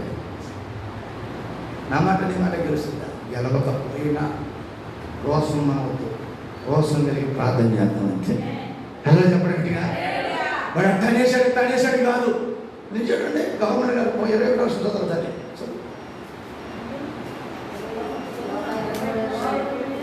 లోక స్వార్థ వారు వీరిని సిలువ వేయము, సిలువ కేకలు వేస్తుంది. ఇప్పుడు ఆ కేకల్లో ఇప్పుడు ఇక్కడ 1000 జనం ఉన్నారు. ఒక్కడి మాట ఏమన్నా అర్థమవుద్దా? అది అర్థమైనా చాలా మంది మేము అడిగింది జరిగిపోవాలా, నేను చెప్పింది జరగాలంటే. అదంటే ఎందుకంటే వేసాడు, ఆ వ్యక్తి అందుకు ఎందుకంటే అసలు ఏం జరిగిందో కొంచెం కోర్టులో కేసు ఎందుకు బయలుదేరుతారన్నా. ఇవాళ పోటాడుతున్నాం నేత ఇవాళ ఏమంటే పరిస్థితి చేశారు కదా, కోర్టు వెళ్ళినంత మాత్రాన 2 రోజులు ఇస్తారు. అక్కడ ఈ 2 రోజులు రాయి తర్వాత ఏం చేస్తారు? 3 రోజుల తర్వాత మీరు ఎట్లా రాయి రావట్లేదు కాబట్టి కోర్టుకు పంపిస్తారు. రాయి పెట్టుకుంటాం, ఆయన రాయి నేను రాయి పెట్టుకుంటాం. పెట్టుకుంటే అవుద్దా? ఆయన చెప్తాడు నీకేం పర్లా కేసు నీదే వాయిదా అంటాడు. నాకు చెప్తాడు అవుద్దా? అక్కడికి వెళ్ళినప్పుడల్లా వాయిదా పెట్టుకుని రావట్లేదు. దేనికోసం? వీరు తెలుసుకోవాలి. ఆయనకి అర్థమైపోద్ది. అక్కడ నా దగ్గర నేను మాట్లాడిన దాంట్లో ఏముందో, ఆయన మాట్లాడిన దాంట్లో ఏముందో వాళ్ళకి అర్థమైంది. మాకు కొత్త పాతగా దేవుడి స్తోత్రం చెప్పండి గట్టిగా. అందుకనే పెద్దలు అన్నారు కదా, గాడిద ఎక్కిన ఒకటే, గాడిద మీద ఇక్కడి నుంచి విజయవాడ వెళ్తే ఎంత తొందరగా వెళ్తామో, ఏదైనా సమస్యలు పెట్టి కోర్టుకి వెళ్తే అంత తొందరగా కష్టపడతాం. చదవ తల్లి 22వ వర్షం.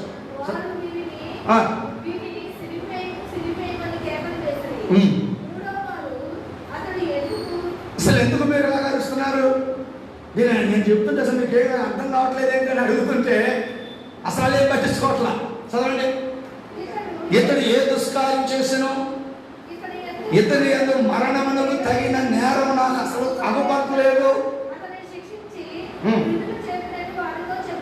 చూసారు, పుట్టినప్పటి నుంచి తెలిసినప్పటి నుంచి పాపాలు చేయమన్నాం మనం. చాలామంది చెబుతున్నారు నాకు భలే అత్తగా. ఇప్పుడు నేను సాంఘిక నాటకాలు 25 నాటకాలు రాశాను. విన్నామా? 50 నాటకాలు డైరెక్టర్ చేశాను. డైరెక్టర్ అంటే యాక్టర్లు ఎంతమంది ఉంటే అంతమంది ఈ యాక్ట్ డైరెక్టర్ చెప్పినట్టు చేయాలి. దేవుని స్తోత్రం చెప్పండి. తర్వాత కొన్ని ఈ లోక సంబంధంలో ఉన్నా. మరి ఈ నాటకాలు, ఈ వ్యవహారాలు, ఈ మాటలు నాకు చెప్తాక నేను ఎప్పుడూ చెబుతున్నా పరిశుద్ధుడిగా ఈ గ్రంథం పట్టుకోవాలా నేను. దేవుని స్తోత్రం చెప్పండి. నాటకాలు, స్త్రీ నాటకం, పురుషుడి నాటకం, పిల్లల నాటకాలు, పురుషులు ఆ యొక్క యవనస్తులు బిడ్డలు ఎలా ఉంటారో నాకు అంతా తెలియకపోయినా కొంత అవగాహన ఉంది. దేవుని స్తోత్రం చెప్పండి. కాబట్టి చెప్పిన దాని మీద నేను ఆధారపడి ఏం మాట్లాడాలి కొంత తెలుసు. కాబట్టి అయితే దేవుడులారా, నేనైనా తప్పులు చేశాను, నేనైనా పాపం చేశాను, నేనన్నా ఆత్మహత్య క్షమించా, త్రాగుబోతుని, తిరుగుబోతుని, వ్యభిచారిని, రొచ్చు, రోత, కంపు, పనికిమాలిన జీవితం అసలే లేదు. ఒక మాటలో చెప్పడానికి అక్కడ ఉన్నాయి. ఎక్కడ 3వ రోజున దేవుడు ఎవరు వెళ్తారు సినిమాకి? భార్యాభర్తలు వెళ్తారు. నేను వేరే వెళ్ళే పచ్చిగా చెప్తున్నా. ఇక చూడండి ఎంత దుర్మార్గున్నాం. దేవుని స్తోత్రం చెప్పండి. నేను మంచోడిని దేవుడు ఎన్నుకున్నాడా? ఎంత విషయుడిని, ఎంత దుర్మార్గుడిని, ఎంత పాపిష్టోడిని, నాయన పాపం ఉంది, నన్ను ఎంపియాలా? అందరూ కాదనుకున్నా నా యేసు నన్ను ప్రేమించాడు. కథలు చెప్పండి గట్టిగా. నా యేసు నన్ను ప్రేమించాడు. అదే ఇప్పుడు వాక్యం వెళ్తున్న అబ్రాహాము గతంలో చూస్తే చాలా తప్పులు ఉన్నాయి. యేసులో ఏముందండి? మోగోడిని మాట్లాడించలేదా? అది అందరూ చూడలేదా? చెవితోడి పిడికినవ్వలేదా? గుడ్డివాడికి చూపు ఇవ్వలేదా? ఓసు సేవలను బాగు చేయలేదా? 4 రోజులు నుంచండి కంపు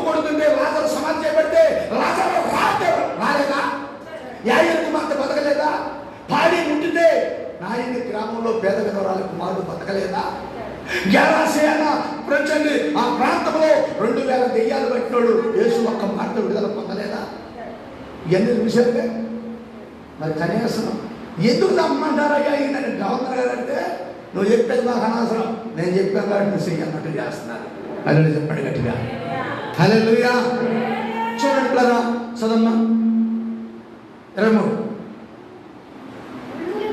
అయితే వారొక్క పెట్టుగా పెద్ద కేక వేసి వీరిని సిలువ వేయము అడుగగా వారి కేకలే గెలిచాను. హల్లెలూయా. ఎవరి కేకలు గెలిచినండి? మన నాయన మాట్లాడితే మన పాస్టర్ గారు కాబట్టి, ఆశ్రమ గారు కాబట్టి, లేదా తేడు పిల్లలు కాబట్టి మనం ఎంత యథార్థం చెప్పి నమ్ముతారా? ఎవరి మాట నమ్ముద్ది? లోకస్తుల మాట నమ్ముద్ది అని చెప్పేసి మనం మౌనంగా ఉండి ప్రార్థించాలి. తిరుగుబాటు చేయకూడదు. దేవుని స్తోత్రం చెప్పండి. మౌనంగా ఉండటం వల్ల శాతగాని వాళ్ళు అనుకోవచ్చు, పనికిరాని వాళ్ళు అనుకోవచ్చు, ఇలా అండా కొండ ఎవరు లేరు అనుకోవచ్చు. కానీ ఒక ఆయన ఉన్నాడు. యుద్ధం చూడండి ప్రారంభించండి. తాత్కాలికమైన విజయమే. మన మీద, దేవుడి పిల్లల మీద జై పొందేవాడు తాత్కాలికమే. కొన్ని రోజులే, కొన్ని వారాలే, కొన్ని నెలలే, కొన్ని సంవత్సరాలే. కానీ నీకు విరోధముగా రూపించబడిన ఆయుధం దేవునికి స్తోత్రం, దేవునికి స్తోత్రం. తండ్రి రెచ్చిపోయి అరుస్తున్నాడు.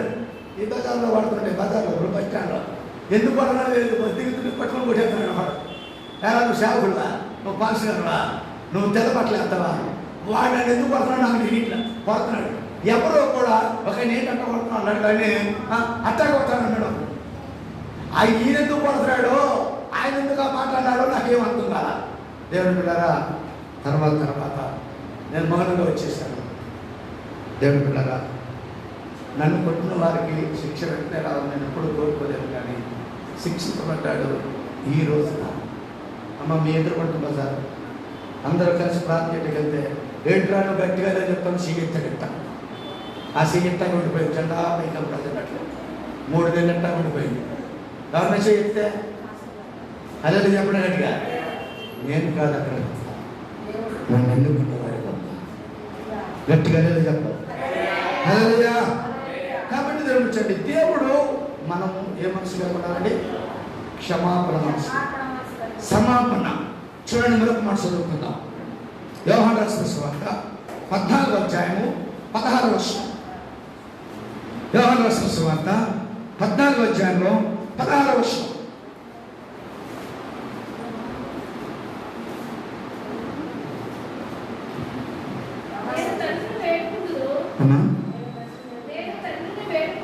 నేను తండ్రిని వేడుకుందును, నీ యొద్ద ఎల్లప్పుడూ ఉండుటకై వేరొక ఆదరణకర్తను అనగా సత్య స్వరూప్యము ఆత్మను మీకు అనుగ్రహించును. హల్లెలూయా చెప్పండి గట్టిగా. నువ్వు, నీకు సిగ్గు, నీ పిడి, నీకు చిన్నతనం దేనికో తెలుసా? పాట అయితే వాడుతావు, ఆత్మయం పోతావు. ఎన్ని సంవత్సరాలు అయినా సరే. దేవుడి పిల్లల గమనించు, యేసు ప్రభువు అంటే నా పిల్లలందరూ ఆత్మ పొందాలని ఆయన ప్రార్థన చేస్తారు. అదే కదా ఇక్కడ ఉంది. నేను వెళ్తున్నాను, నన్ను నమ్ముకున్న పిల్లలు ఉన్నారు, వారికి ఏం కావాలా? ఎంతసేపు చూసినా నాకు ప్రభా ఆ ఇంట్లో అది ఉంది, నాకు కూడా అదే కావాలి. చూడకముందే అసలు చూసిన కానీ అదే కోరికలే పురాలు అయితే అన్నట్టుగా. అరే చెప్పండి గట్టిగా. ముందు నా నీతిని, నా రాజ్యాన్ని వెతకండి, మీకు అన్ని ఇస్తానన్నాడు, కావలసినప్పుడు ఇస్తానన్నాడు. దేవుడి పిల్లలు గమనించండి. ఇప్పుడు కాలగమనంలో దేవుడి పిల్లలు గమనించండి, ఆయన ఇచ్చేలోపే ప్రభా నేను పలాని ఊరేళ్ళు వచ్చాను, ఆ మాత్రం అలా మెల్లో తులా గొలుసు అంటారు. ఏదో చెప్తున్నాం, నాకేమో గొలుసు నాయన ఇచ్చాడు, కావాల్సిన గొలుసు అంటారు. పిల్లలు చెప్పండి అడిగా. చెవులేది ఎవరి వడ్డానం ఇవన్నీ కూడా బంగారం, ఎండి, ఆశలు ఇవన్నీ వద్దని కాదు, కావాలి. కానీ మన సంపాదనకు మించిన ఆలోచన చేయొద్దు. అదే చెప్పినట్టుగా మనకు ఎంత వస్తుంది, ఈ కుటుంబం మెయింటెనెన్స్కి వారానికి ఎంత అవుతుంది, నెల మొత్తం ఎంత అవుతుంది, మన వరకే ఉంటే ఎంత అవుతుంది, మధ్యలో అతిథులు చుట్టాలు బంధువులు ఎవరైనా వస్తే అప్పుడు ఎంత ఖర్చు అవుతుంది, మన సంపాదన ఎలాగూ ఏంటని ఇది చూడాలి. కానీ ఈ చూడరు, ఎక్కడో లేక అందుకనే మగవాళ్ళు కొత్త ఆడవాళ్ళు తీసుకెళ్ళరు. మీరు బాధపడి మాట్లాడి తీసుకెళ్ళి చేసి వస్తారు. వీళ్ళేమో వరండాల కూర్చొని మాట్లాడుతున్నారు, లోపలికి వెళ్ళిపోతారు డైరెక్ట్గా. అక్కడేంటి వీళ్ళేమో పాపం దేవుడు ఇచ్చాడు, బాగా బాగుందంటారు. తర్వాత వచ్చి కానిచ్చి ఆశపడలేదా, ముందు కళ్ళుతో వస్తారు, తర్వాత మనసులో గొడవ ఉంటే బాగుంటే బాగుంటుంది. దేవుడి స్తోత్రం చెప్పండి. కానీ దేవుడు పిల్లరా, మనకు కావలసినప్పుడు ఖచ్చితంగా దేవుడు ఇవ్వగలరా ఇవ్వలేడా? అదే చెప్పండి గట్టిగా. 14 వర్షం చదవండి. అక్కడ 14 వర్షం. నా నామమున మీరు నన్ను ఏమడిగినా, దేవుని స్తోత్రం చెప్పండి. ఎవరు నామాన్ని అడగాల? అయితే మనం వేసినామని ఎందుకు అడుగుతాం? ఆయన కాబట్టి చేసుకున్నాడు కాబట్టి రామంటాడు. ఇప్పుడు 2 రోజులు వస్తుంది. నువ్వు నాకు మాట ప్రకారం వినకపోతే కనుక నిన్ను చేసుకోకపోతే నాకు 15 లక్షలు కట్నం ఇస్తానన్నాను. ఇప్పుడు అయ్యేది 2 పిల్లలు వచ్చారు. అయిన అవసరం అంటే 6 పెళ్ళిళ్ళకి వచ్చారు. ఇప్పుడు ఇంకేం కావాలంట? నిన్ను కాకుండా వాళ్ళు చేసుకున్నట్టు 8 లక్షలంట, 15 ఇస్తానన్నాడు. నేను డిమాండ్ చేస్తే 20 కూడా ఇస్తానంటున్నాడు. దేవుడు స్తోత్రం చెప్పాడు. నేను అంత అవసరం అండి. దేవుడి పిల్లలు గమనించండి. నా నామమున, నీ భర్త నామం కాదు, అక్కడ నీ భార్య నామం కాదు. భార్య తెస్తే వద్దనటం ఏంటండి? దేవుడి స్తోత్రం చెప్పడానికి నేను కష్టపడాలా, నా కష్టాన్ని దేవుడు చూడాలా, నా దరిద్రం వదలాలా? అదే చెప్పగలిగా. ఏమంతేనా? నేను కష్టపడకుండా, నేను శ్రమ పడకుండా, నా రక్తాన్ని సమటగా మార్చుకొని చంపడకుండా నా కష్టాన్ని తిరిగి దేవుడు ఇస్తాడు. అంతేగాని ఎక్కడికో వెళ్ళాలని కావాలంటే వచ్చుద్దా? దేవునికి స్తోత్రం చెప్పండి. నా నామమున, మొదటి నుంచి చెబుతున్నా, ఎదట మనిషి కోసం ఎప్పుడు తోలనాడి పులకరించే మనసు నీకుంటే అది నాకు వద్దు ప్రభా, నీ మనసు నాకు కావాలి. హలో చెప్పండి. ఆయన మనసు ఏంటంటే క్షమించే మనసు. ఆయన మనసు ఏంటంటే ప్రేమించే మనసు. ఆయన మనసు ఏంటంటే దగ్గర చేర్చుకునే మనసు, హక్కును చేర్చుకునే మనసు, లాలించే మనసు, తలగా చేసే మనసు. హలో చెప్పండి గట్టిగా. అంత గొప్ప దేవుని వదిలేసి భర్త మీద పాపం చదవాలి, మా చచ్చిరాడు మా ఆయన పాపం ఎందుకు వచ్చింది పాపం? నా అక్కడికి వెళ్ళామంటే ఇన్ని సంవత్సరాలు వచ్చేది కనీసం పొలం బంగారం అవ్వలేదని మొహం తిరిగిస్తారంటే ఒకటి కాదు గుర్తుపెట్టుకోండి. ఎదట మనిషి దగ్గర నీ భర్తను కానీ నీ భార్యను కానీ తక్కువ చేసి మాట్లాడితే ఆ రోజునప్పుడు కాసుకున్నట్టు ఎవడాడు? వాడు పక్కనే ఉంటాడు కదా. ఇందా మనం చదువుకున్నాం కదా, శిమను సాతాను బట్టి జల్లిద్దామనుకుంది. కానీ నేను నీకోసం పాదం చేస్తాను కాబట్టి పక్కకి వెళ్ళాడు. వాడికి నువ్వు చోటివ్వద్దు. పెట్టండి అవకాశాలు అయ్యి ఈ కోరికలు పెట్టుకోవద్దు. కావాల్సి వచ్చినప్పుడు, నీకు అవసరమైనప్పుడు దేవుడు ఇవ్వడానికి సమర్థుడు. హల్లెలూయా. 15 వర్షం అన్నమాట. మీరు ఇప్పుడు చదువుతారు 15 వర్షం.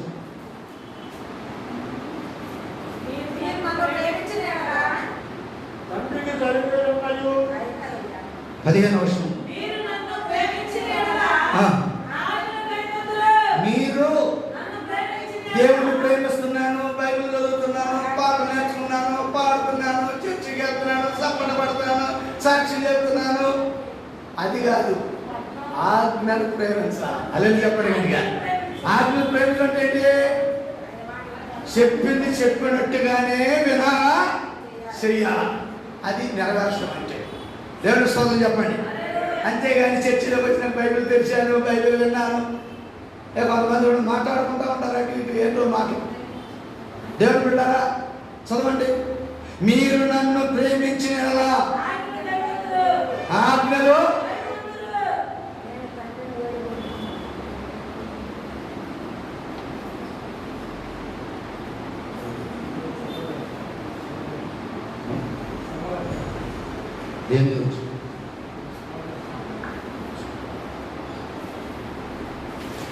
చదువు. మీరు నన్ను ప్రేమించి నా ఆజ్ఞలు గైకొనాలి. ఎప్పుడు చూసినా ఇవ్వు ఇవ్వు ఇవ్వు ఇదే నేర్చుకున్నామ్మా. ప్రభా నన్ను ఎలా నడవమంటున్నావు? ఈ రోజు నేను బతికిచ్చావు, ఇంకా 2 రోజులు ఉంది, 8 నెలలు అయిపోయినాయి, 9వ నెలలో నేను అడుగు పెడతాను. ఇప్పుడు దాకా నడవలసిన రీతిలో నడిచానా లేదా, చూశానా లేదా, విన్నానా లేదా, బ్రతుకుతున్నానా లేదా అని తెలుసుకొని దేవుడి పిల్లలు గమనించండి. ఎప్పటికప్పుడు మనం పరిశీలించుకుంటూ ప్రభా నేను నడవలేకపోయినా ఇక్కడి నుంచి నేను నడుస్తాను. హలో చెప్పండి అడిగా.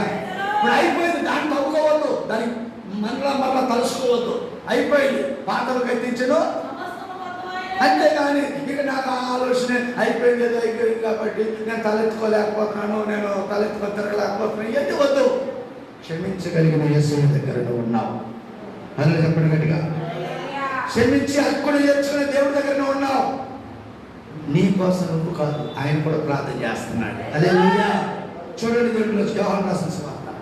నేను ప్రార్థన చేయడం కాదు, నువ్వు ప్రార్థన చేయడం కాదు. 17వ అధ్యాయం 17వ అధ్యాయంలో 7వ వచనం. నీవు నాకు అనుగ్రహించిన మాటలు నేను వారికి ఇచ్చున్నాను, వారు నా మాటలు అంగీకరించి నేను నీ యొద్ద నుండి బయలుదేరి వచ్చునని నిజముగా ఎరిగి నీవు నన్ను పంపితువని నమ్మిరి కనుక. దేవుని స్తోత్రం చెప్పండి, చెప్పాలి గట్టిగా. చూడు, వాక్యము పద్దాకు అద్భుతాలు సూచక్రియలే కాదండి. ఈ జ్వరాలు పోవటం లేకపోతే ఇంకోటి కాదు.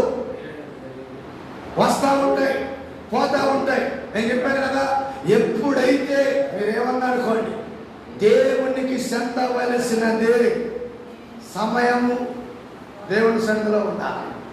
ఇక్కడ సమయం నువ్వు గడపడానికి ఇష్టం లేకపోతే అక్కడ గడపాల్సి వస్తుంది.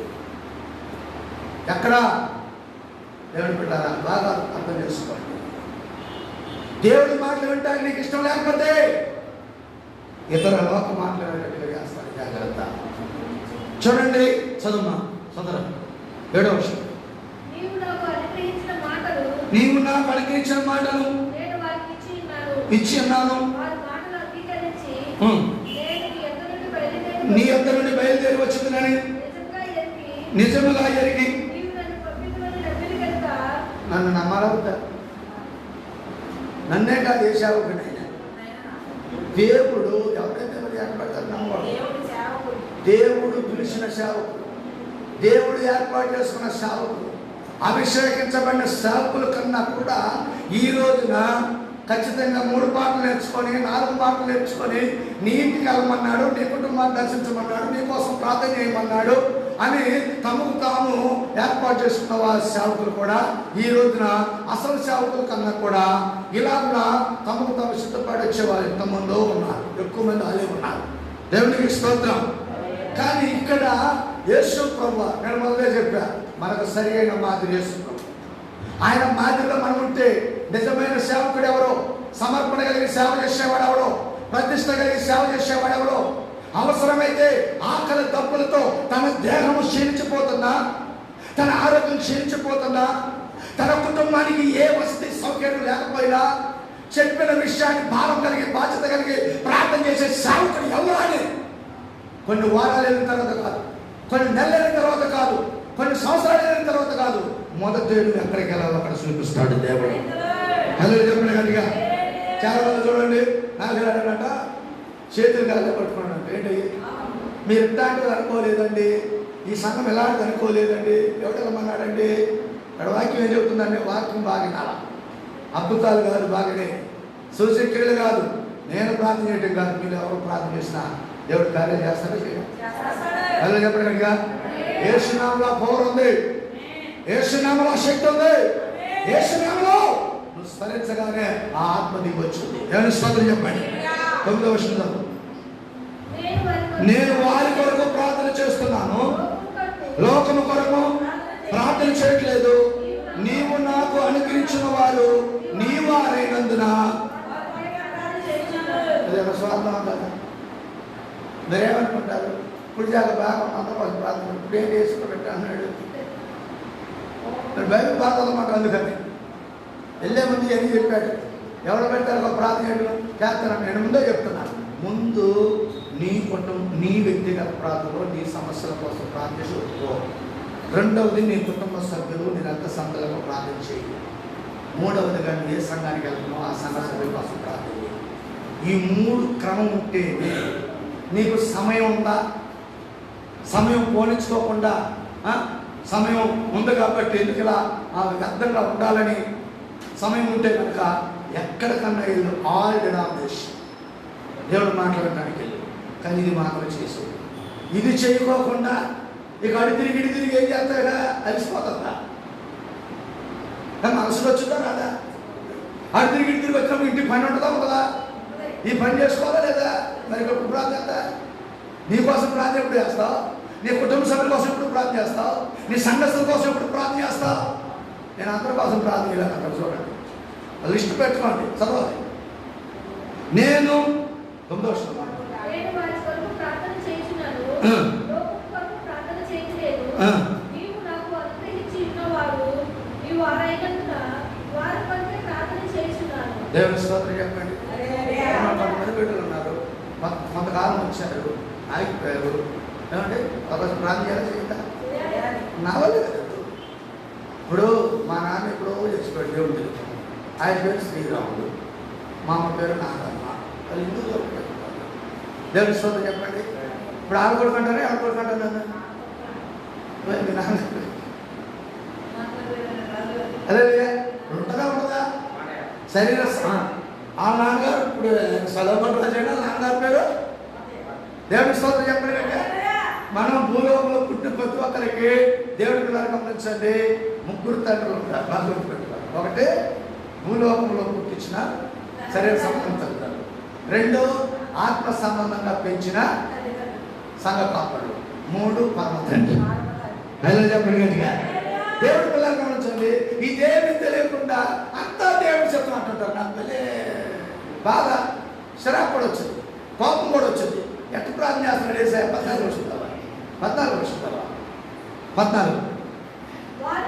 వారికి నీ వాక్యం ఇచ్చినాను, నేను లోక సంబంధిని కానట్టు వారును లోక సంబంధులు కారు కనుక లోకం వారిని. ఎవరి మాట ఎవరు నమ్ముతారు? లోకస్తులైతే ఇప్పుడు పెళ్ళి ఆవుది, వాళ్ళ ఇష్టం వచ్చిన దైవశాఖలు పిలుచుకున్నారు, చేసుకున్నారు. ఇప్పుడు ఈ సొలొమోను రాజు ఎందుకు బాధపడాలి?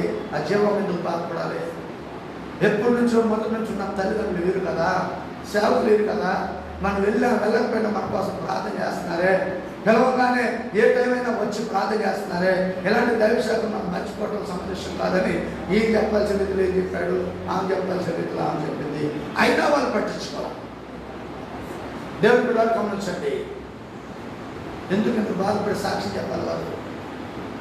ఆ బాధ ఎక్కడి నుంచి వచ్చిందండి? వాక్యం. దేవుని స్తోత్రం చెప్పండి.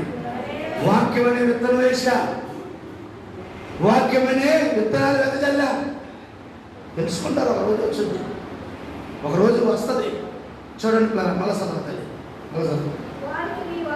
వారికి నీ వాక్యం ఇచ్చున్నా. నేనేమిచ్చాను? వారు నాకు కావాల్సిన ఒక్కొక్కడప్పుడు నా పిల్లలకి ఆహారం పెట్టారు, వాళ్ళు ఏం తింటాను పెట్టారు, వాళ్ళు ఉన్న చోట నేను ఉండటానికి సహకరించారు. మొదట్లో నేను వచ్చినప్పుడు. ఈరోజు నేను ఎవరు సహకరించుకోవచ్చు. దేవుడి పిల్లలు ఉంచండి. ఆ రోజున ఈ ఒంటరి సంఘం జిల్లా ప్రెసిడెంట్గా ఉన్నటువంటి ఆయన ఆటో డ్రైవర్ వెంకటేశ్వర, దేవుడి పిల్లలు గమనించండి. ఆయన అలా సమావేశం జరుగుతుంటే ఇక్కడ మన ప్రాంతంలో చర్చ కడతారు కాబట్టి మన సంఘం ద్వారా మనం ఎంతో కొంత ఇవ్వాలని చెప్పేసి ఆ రోజుల్లోనే యనమల చర్చి కట్టేటప్పుడు సంఘం మీద ఎంతమంది కాదు, మనం ఎందుకు ఇవ్వాలి, వాళ్ళు వేరు కదా, మనది వేరు కదా, మన ప్రాంతంలో ఎవరు లేదు కదా అనుకున్నప్పుడు కూడా 7,500 ఆ రోజున ఇచ్చారండి. దేవుని స్తోత్రం చెప్పండి. నేను ఎందుకే చెప్తుంటే ఏది మర్చిపోకూడదు. తినడానికి ఏం చేయకూడదు. కొంతమంది లెక్కేస్తారు. ఇప్పుడు భోజనం తర్వాత రెండంటే రెస్ట్ తీసుకోమంటారు. తీసుకున్న తర్వాత ఇవన్నీ మనకెందుకు? వాళ్ళు ఆదరించారు, ప్రేమించారు. 15 వస్తుంది. నీవు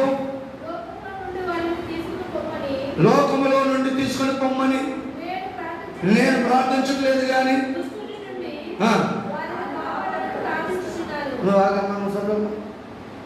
ఎస్తేరా మనము నీవు రాకంలో నుండి వారిని తీసుకుని పొమ్మని నేను ప్రార్థన చేయడం లేదు కానీ దుష్టుల నుండి వారిని కాపాడమని ప్రార్థిస్తున్నాను. దేవుని స్తోత్రం చెప్పండి.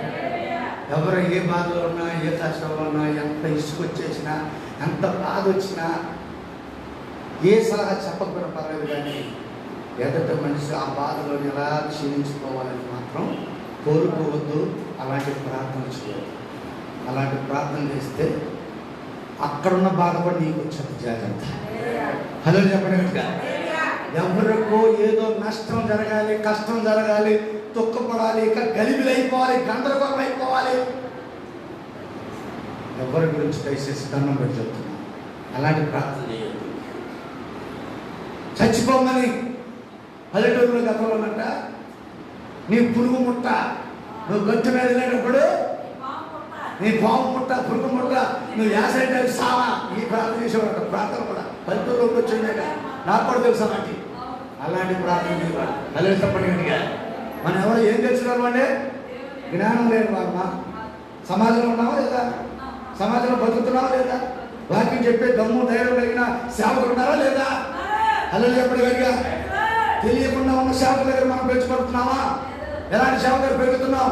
ఎలాంటి ప్రార్థన చేస్తున్నాం? నీ నోట్ల నుంచి చదవమల్లా చదువు. నీవు లోకముల నుండి వారిని తీసుకొని పొమ్మని నేను ప్రార్థించడం లేదు, కానీ దుష్టులలో నుండి, కీడులో నుండి వారిని కాపాడమని. ప్రభా, ఆ బాధలో ఉన్నారయ్యా, ఆ బాధ చూస్తుంటే నాకే బాధ వేస్తుంది, తట్టుకోలేకపోతున్నాను, చూడలేకపోతున్నాను, నేను సహించలేకపోతున్నానయ్యా. ఆ వేదన, ఆ దుఃఖం భరించలేకపోయిన పరిస్థితులు ఉన్నారయ్యా.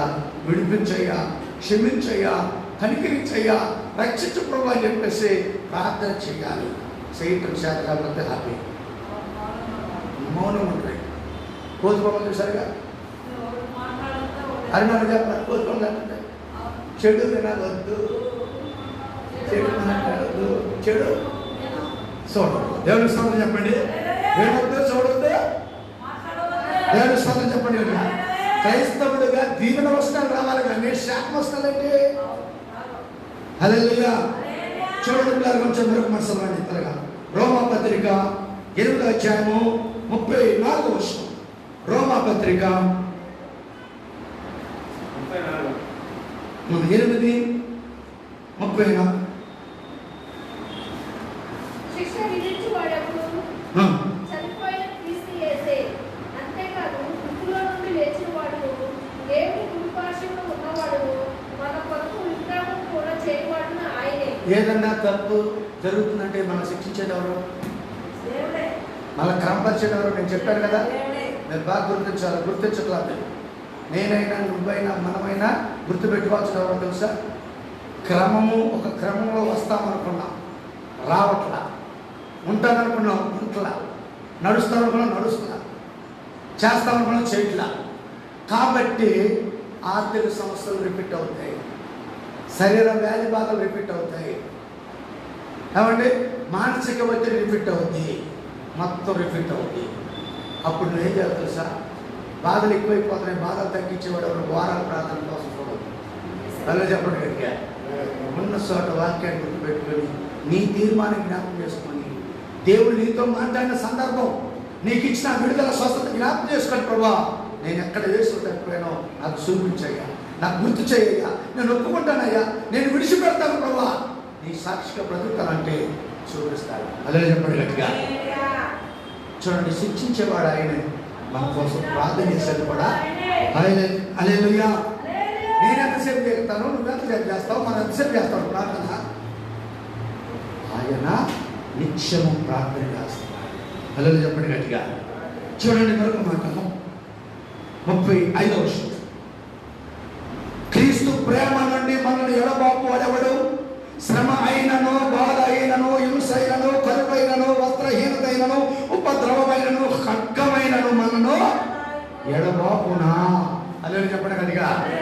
ఎన్ని కష్టాలు వచ్చినా, ఎన్ని నష్టాలు వచ్చినా, ఎన్ని శోధనలు వచ్చినా, ఎన్ని రబ్బాలైనటువంటి ఇబ్బందులు వచ్చినా, భర్త ద్వారా, భార్య ద్వారా, అన్నదం ద్వారా, అక్కజల ద్వారా, కొడుకు ద్వారా, కూతురు ద్వారా, చెల్లి ద్వారా, బామ్మ ద్వారా, ఎవరి ద్వారా ఎన్ని రకాల ఇబ్బందులు వచ్చినా, సమాజం ద్వారా వచ్చినా కూడా ఎడబాపునా. అదే చెప్పండి గట్టిగా. 32వ వచనం. 32వ వచనం. తన సొంత కుమారుని అనుగ్రహించుటకు తన సొంత కుమారుని అనుగ్రహించుటకు ఎడగతీయక మనందరి కొరకు ఆయన అప్పగించిన వాడు ఆ. ఆయనతో పాటు సమస్తమును మనకెందుకు అనుగ్రహింపడు? ఇదొక ప్రశ్న. ప్రాణం పెట్టాడు దేవుడు. ప్రాణం కన్నా ఏమంటే మనకు కావాల్సిన ఆరోగ్యం లేడా? ఆయన ప్రాణం తీసుకొని మనం బతికించాడండి. అదే చెప్పడు గట్టిగా. ఏమంటే జ్యూస్ ఎప్పుడు తాగడా? మధ్య తాగడా? అదే చెప్పడు గట్టిగా. ఆ రోజున చేపలు రొట్టెలే కదండి భోజనం.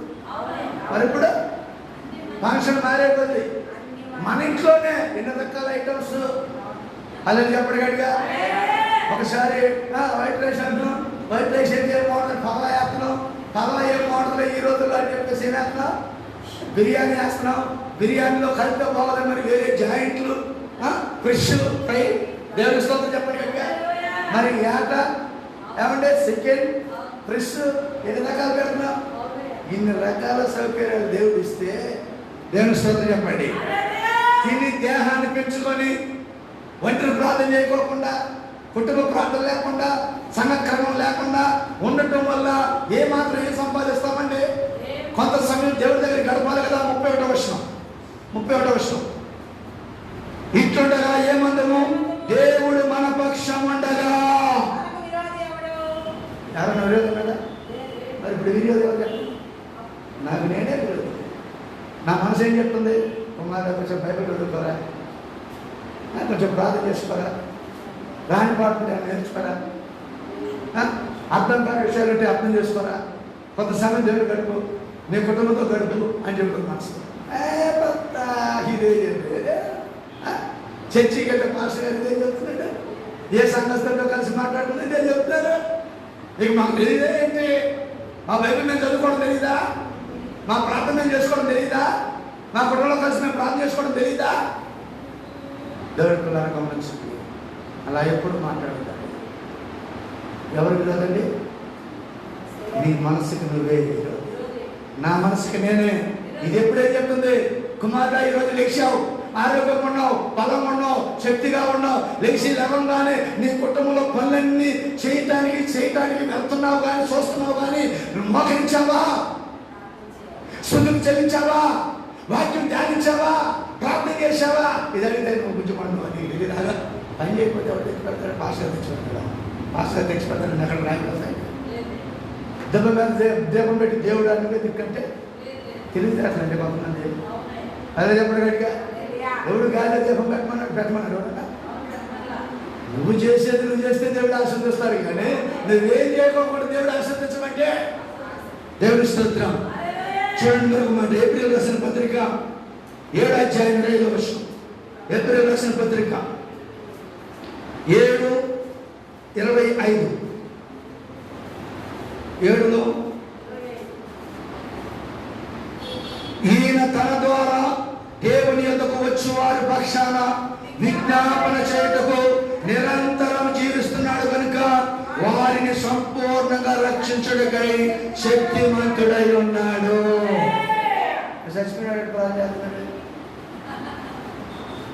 చచ్చిపోయాడు రామని అంటారు. చిన్న మీద 3 మేకుల్లో కొడితే చచ్చిపోయినాడు. ఆ మేకులు వాడు తీసుకోలేడు, ఆయన బతికెత్తలేడు, మమ్మల్ని బతికెత్తాడు అన్నట్టుగా కేర్గా మాట్లాడుతున్నారంటే, ఎగతాలుగా మాట్లాడుతున్నారు. ఆయన ఏం చెప్తున్నాడు? నిరంతరం నిత్యము ప్రార్థన చేస్తున్నాడంట. నా కోసం, నీ కోసం, మన కోసం. నేను అందుకే చెప్తా, సంఘాల లిస్టులో నీ పేరు లేకపోయినా పర్వాలా, సంస్థల లిస్టులో నీ పేరు లేకపోయినా పర్వాలా, నెలకు ఎంతో కొంత ఒక కోటానికి వెళ్తే అంత ఇస్తాను, ఇంత ఇస్తాను, అది ఇస్తాను, ఇది ఇస్తాను చెప్పే లిస్టులో నీ పేరు ఉంటే ఉండకపోవచ్చు, లేకపోవచ్చు. యేసయ్య లిస్టులో నీ పేరు ఉండాలి. అందుకే ఎంతో కొంత వస్తుంది, ఏం నీళ్ళు సన్నీళ్ళు అన్నట్టుగా, తోడు అన్నట్టుగా నువ్వు అనుకొని అక్కడికి వెళ్ళటం కన్నా కూడా నువ్వు ఉన్న చోట కనుక నువ్వు మోకరించగలిగితే పరిశుద్ధాత్మ దేవుని అవసరం తీర్చలేడా? చదవండి. ఈయన తన ద్వారా దేవుని యొద్దకు వచ్చి వారి పక్షాన ఎంతమంది అయితే వస్తున్నారో అక్కడ కొత్త వారు వస్తారు. కొంతమంది ప్రార్థన చేస్తారా? కొంతమంది వచ్చిన దాని నుంచి ఇటు చూడా, ఆడు చూడా. ఎందుకని? మేము వారం కూర్చున్న మా పక్కన రావాలని రావాలని కోరుకుంటామండి. రాకపోయినంత మాత్రాన ఇక వాళ్ళతోనే మాట్లాడతావా? వాళ్ళతో పరిచయం పెంచుకుంటావా? బాగున్నావా ఎలా ఉన్నావు వాళ్ళతో అడుగుతావా? ఇక ఇలాంటి మనుషుల్లో కనపడలేదండి. ప్రతి ఒక్కరిని కలవాలా. అది ఎప్పటికటిగా ప్రేమించు, ప్రేమించబడు, గౌరవించు, గౌరవించబడు. అంతేగాని ఎప్పుడు చూసినా నన్ను వాళ్ళు ఎందుకు మాట్లాడతారులేండి, మాతో ఎందుకు మాట్లాడతారులేండి, మాతో మా ఇంటికి ఎందుకు వస్తారులేండి. ఏదంట అట్టు పెట్టినామంట మీ ఇంటికి మా ఆయన అనుకోవా? నువ్వు కలవాలగా. నేను కలిస్తే నాకు కలిసేది. దేవుని స్తోత్రం చెప్పండి, చదవండి దయచేసి. ఈయనంత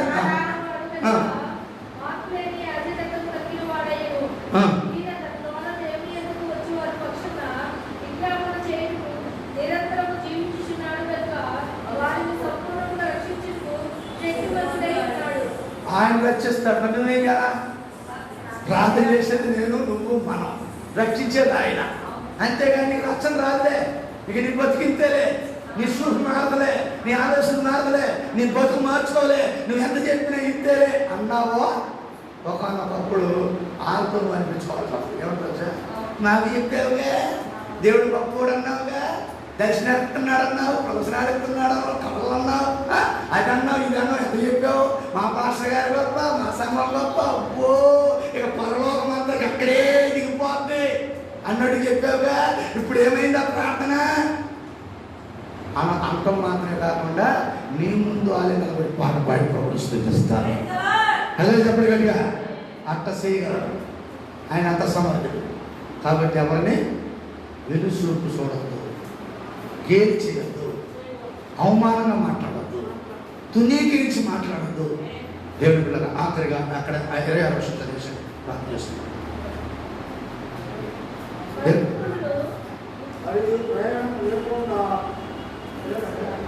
పవిత్రుడును, నిర్దోషియు, నిష్కలంకముడును, పాపుల్లో ప్రత్యేకముగా ఉన్నవాడును, ఆకాశ మండలము కంటే మిక్కిలి ఎచ్చుగా ఉన్నవాడునైనా ఇట్టి ప్రధాన యాజకుడు మనకు సరిపోయిన వాడు. హల్లెలూయా చెప్పలేదు. హల్లెలూయా. ఎవరంటే ప్రధాన యాజకుడు? ప్రధాన పాస్టర్ గారు ఆయనే, నేను కాదు. అదే చెప్పడు కనుక ఈరోజు నేను ఎక్కడున్నాను, రేపు ఇంకొకరు ఉంటారు, లేదా ఉండొచ్చు. ఎవరున్నా అందరిలో ప్రధాన యేసయ్య. ఆయన ఎచ్చాలి, మనం తగ్గించబడాలి. తల్లి చెప్పడం గట్టిగా. ఏదో నాకు 2 మాటలు వచ్చినంత మాత్రాన, 2 మాటలు వచ్చినంత మాత్రాన, ఏదో నేను చేసిన ప్రార్థన వల్ల ఎంతో కొంతమందికి కొన్ని కార్యాలు జరిగినంత మాత్రాన నేనే అనుకోకూడదు. అది చెప్పండి గట్టిగా.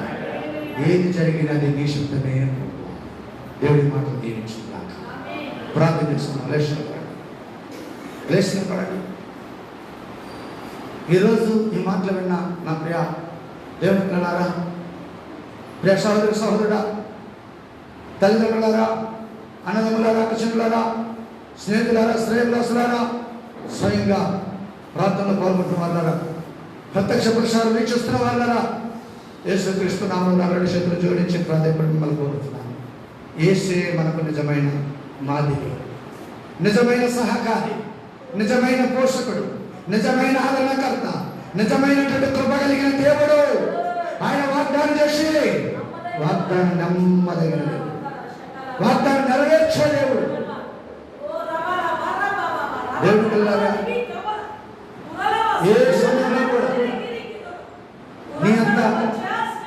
నీ అంత వివరంగా వాళ్ళు మాట్లాడకపోవచ్చు, అయినంత మాత్రమే వాళ్ళు తక్కువగా వస్తారు. నీకున్నంత వస్త్ర అలంకరణ వాళ్ళకి లేకపోవచ్చు, అయినా వాళ్ళ చూసి తునీకరంగా ఉండదు. సంయోషితంగా సందర్భానుసారంగా నీకు లేకపోతే పాట పాడలేకపోవచ్చు, సాక్ష్యం చెప్పలేకపోవచ్చు, సప్పట్లో గడ్డ రాకపోవచ్చు, వాక్యం సభలో రాకపోవచ్చు. అయినా ఎప్పుడు చూసినా నా వాళ్ళు, మా వాళ్ళు, మనోళ్ళని చెప్పేసి వాళ్ళతోనే కాదు. నువ్వు నిజమైన క్రైస్తవురాలు అయితే చర్చిలో ఎంతమంది ఉంటే అంతమందితో పరిచయం కలిగి, పరిచయాలు పెంచుకొని ప్రార్థనాపూర్వకంగా ప్రభుని స్తుతించు, ప్రభుని కనపరచు. పరిశుద్ధాత్మ దేవుడు నిన్ను హెచ్చరించడానికి, నిన్ను కొనియాడడానికి, ఆయన జన్మ మీద తాగజేయడానికి దేవుడు ఏర్పాటు చేస్తున్నాడని మాత్రం మర్చిపోతాం. లోపల మనసులో ఒకటి పెట్టుకొని బయటకు ఒకటి నటించే వ్యక్తి వద్దండి. దయచేసి అది మనకు వద్దు. ఇంకా నువ్వు ప్రార్థన చేయలేకపోతున్నావు. ఇన్ని సంవత్సరాలు దేవుని దగ్గరికి వస్తున్నావు, పాట పాడటం రావట్లేదు, సాక్షి చెప్పడం రావట్లేదు, ఏమండి వాక్యం చదవటం రావట్లా, విన్న విషయాన్ని బట్టి ప్రార్థన చేయడం రావట్లా. కారణం ఏంటి? ఇంకా నీలో నేను అనే స్వభావం ఉందేమో, నాది అనే స్వభావం ఉందేమో, నేను తప్ప ఇంకెవరో కాదనుకున్నావేమో. ఒక సేవకుడిగా, ఈ సంఘ కాపరిగా, ఈ మినిస్ట్రీ నాయకుడిగా నేను చెబుతున్నా, నేనే ఏమి కాదు, నాకే ఏమీ లేదు. ఉన్న క్షణమే నాది, మరుక్షణం నాది కాదు. ఆకాశం ముందు ఆయన తప్ప మరి ఇంకెవ్వరూ లేరు. దయచేసి దేవుడి ద్వారా నాది అనుకున్నది ఏది మనకు కాదు, మన ఊపిరే మనకు కాదు. ఈ దేహాన్ని విడిచిపెట్టి ఊపిరి ఎప్పుడైపోతుందో తెలియదు. దీనికోసం ఆరాటం పోరాటం వద్దు. మంచి మనస్సాక్షి అందరూ కలిసి సిలువయ్యండి సిలువయ్యండి అన్నప్పటికీ కూడా ఆఖరి క్షణంలో కూడా, చివరి క్షణంలో కూడా, ఊపిరి ఆగిపోయే క్షణంలో కూడా, తండ్రి మీరేమి చేస్తున్నారో మీరు క్షమించమని దేవుడు అడుగుతున్నాడు. అది నువ్వు చేయగలవా? ఆ పని నువ్వు చేయగలవా? ఆ మాట నువ్వు చెప్పగలవా? ఈ వాక్యం వింటున్న వాళ్ళరా, ఈ వాక్యం చదువుతున్న వాళ్ళరా, ఈ ప్రత్యక్ష ప్రసారం వీక్షిస్తున్న వాళ్ళరా, స్వయంగా ప్రార్థనలో ఉన్న వాళ్ళరా, ఎదుట మనిషిని క్షమించే మనసుని పుట్టే మనం క్షమించబడి గొప్పగా ఆశీర్వదించబడతాం. దేవుడి మాటలు దీవించుగాక. కృప కలిగిన తండ్రి దీవించండి, ఆశీర్వదించండి. ఈ మాటలు చెప్పడానికి, ధ్యానించడానికి, ప్రకటించడానికి, బోధించడం మాత్రమే కాకుండా నా వ్యక్తిగత, నా కుటుంబ జీవితంలో బలవంతం చేసుకోవడానికి, మాదిరిగా ఉండడానికి సహాయం చేసి నీ నామంలో ఘనత, మహిమ, ప్రభావం కలుగు రీతిలో జీవించుటకు సహాయం చేయమని యేసు పేరుని వేడుకున్నాను తండ్రి. ఆమేన్, ఆమేన్. మరొకసారి మీ అందరికీ నా హృదయపూర్వక శుభాకాంక్షలు తెలియజేస్తూ ఈ సమయాన్ని సద్వినియోగపరుచుకున్నాం. దేవుడి ద్వారా ఈ యొక్క కార్యక్రమాల గురించి మీ కుటుంబ సభ్యులకు, మీ బంధువులకు, స్నేహితులకు పరిచయం చేయండి, లైక్ చేయండి, షేర్ చేయండి, సబ్స్క్రైబ్ చేసుకునండి, చేయటానికి సహకరించండి. దేవుని యొక్క ఆశీర్వాదం మనం అందరం అనుభవించి ఆశీర్వదించబడదు గాక.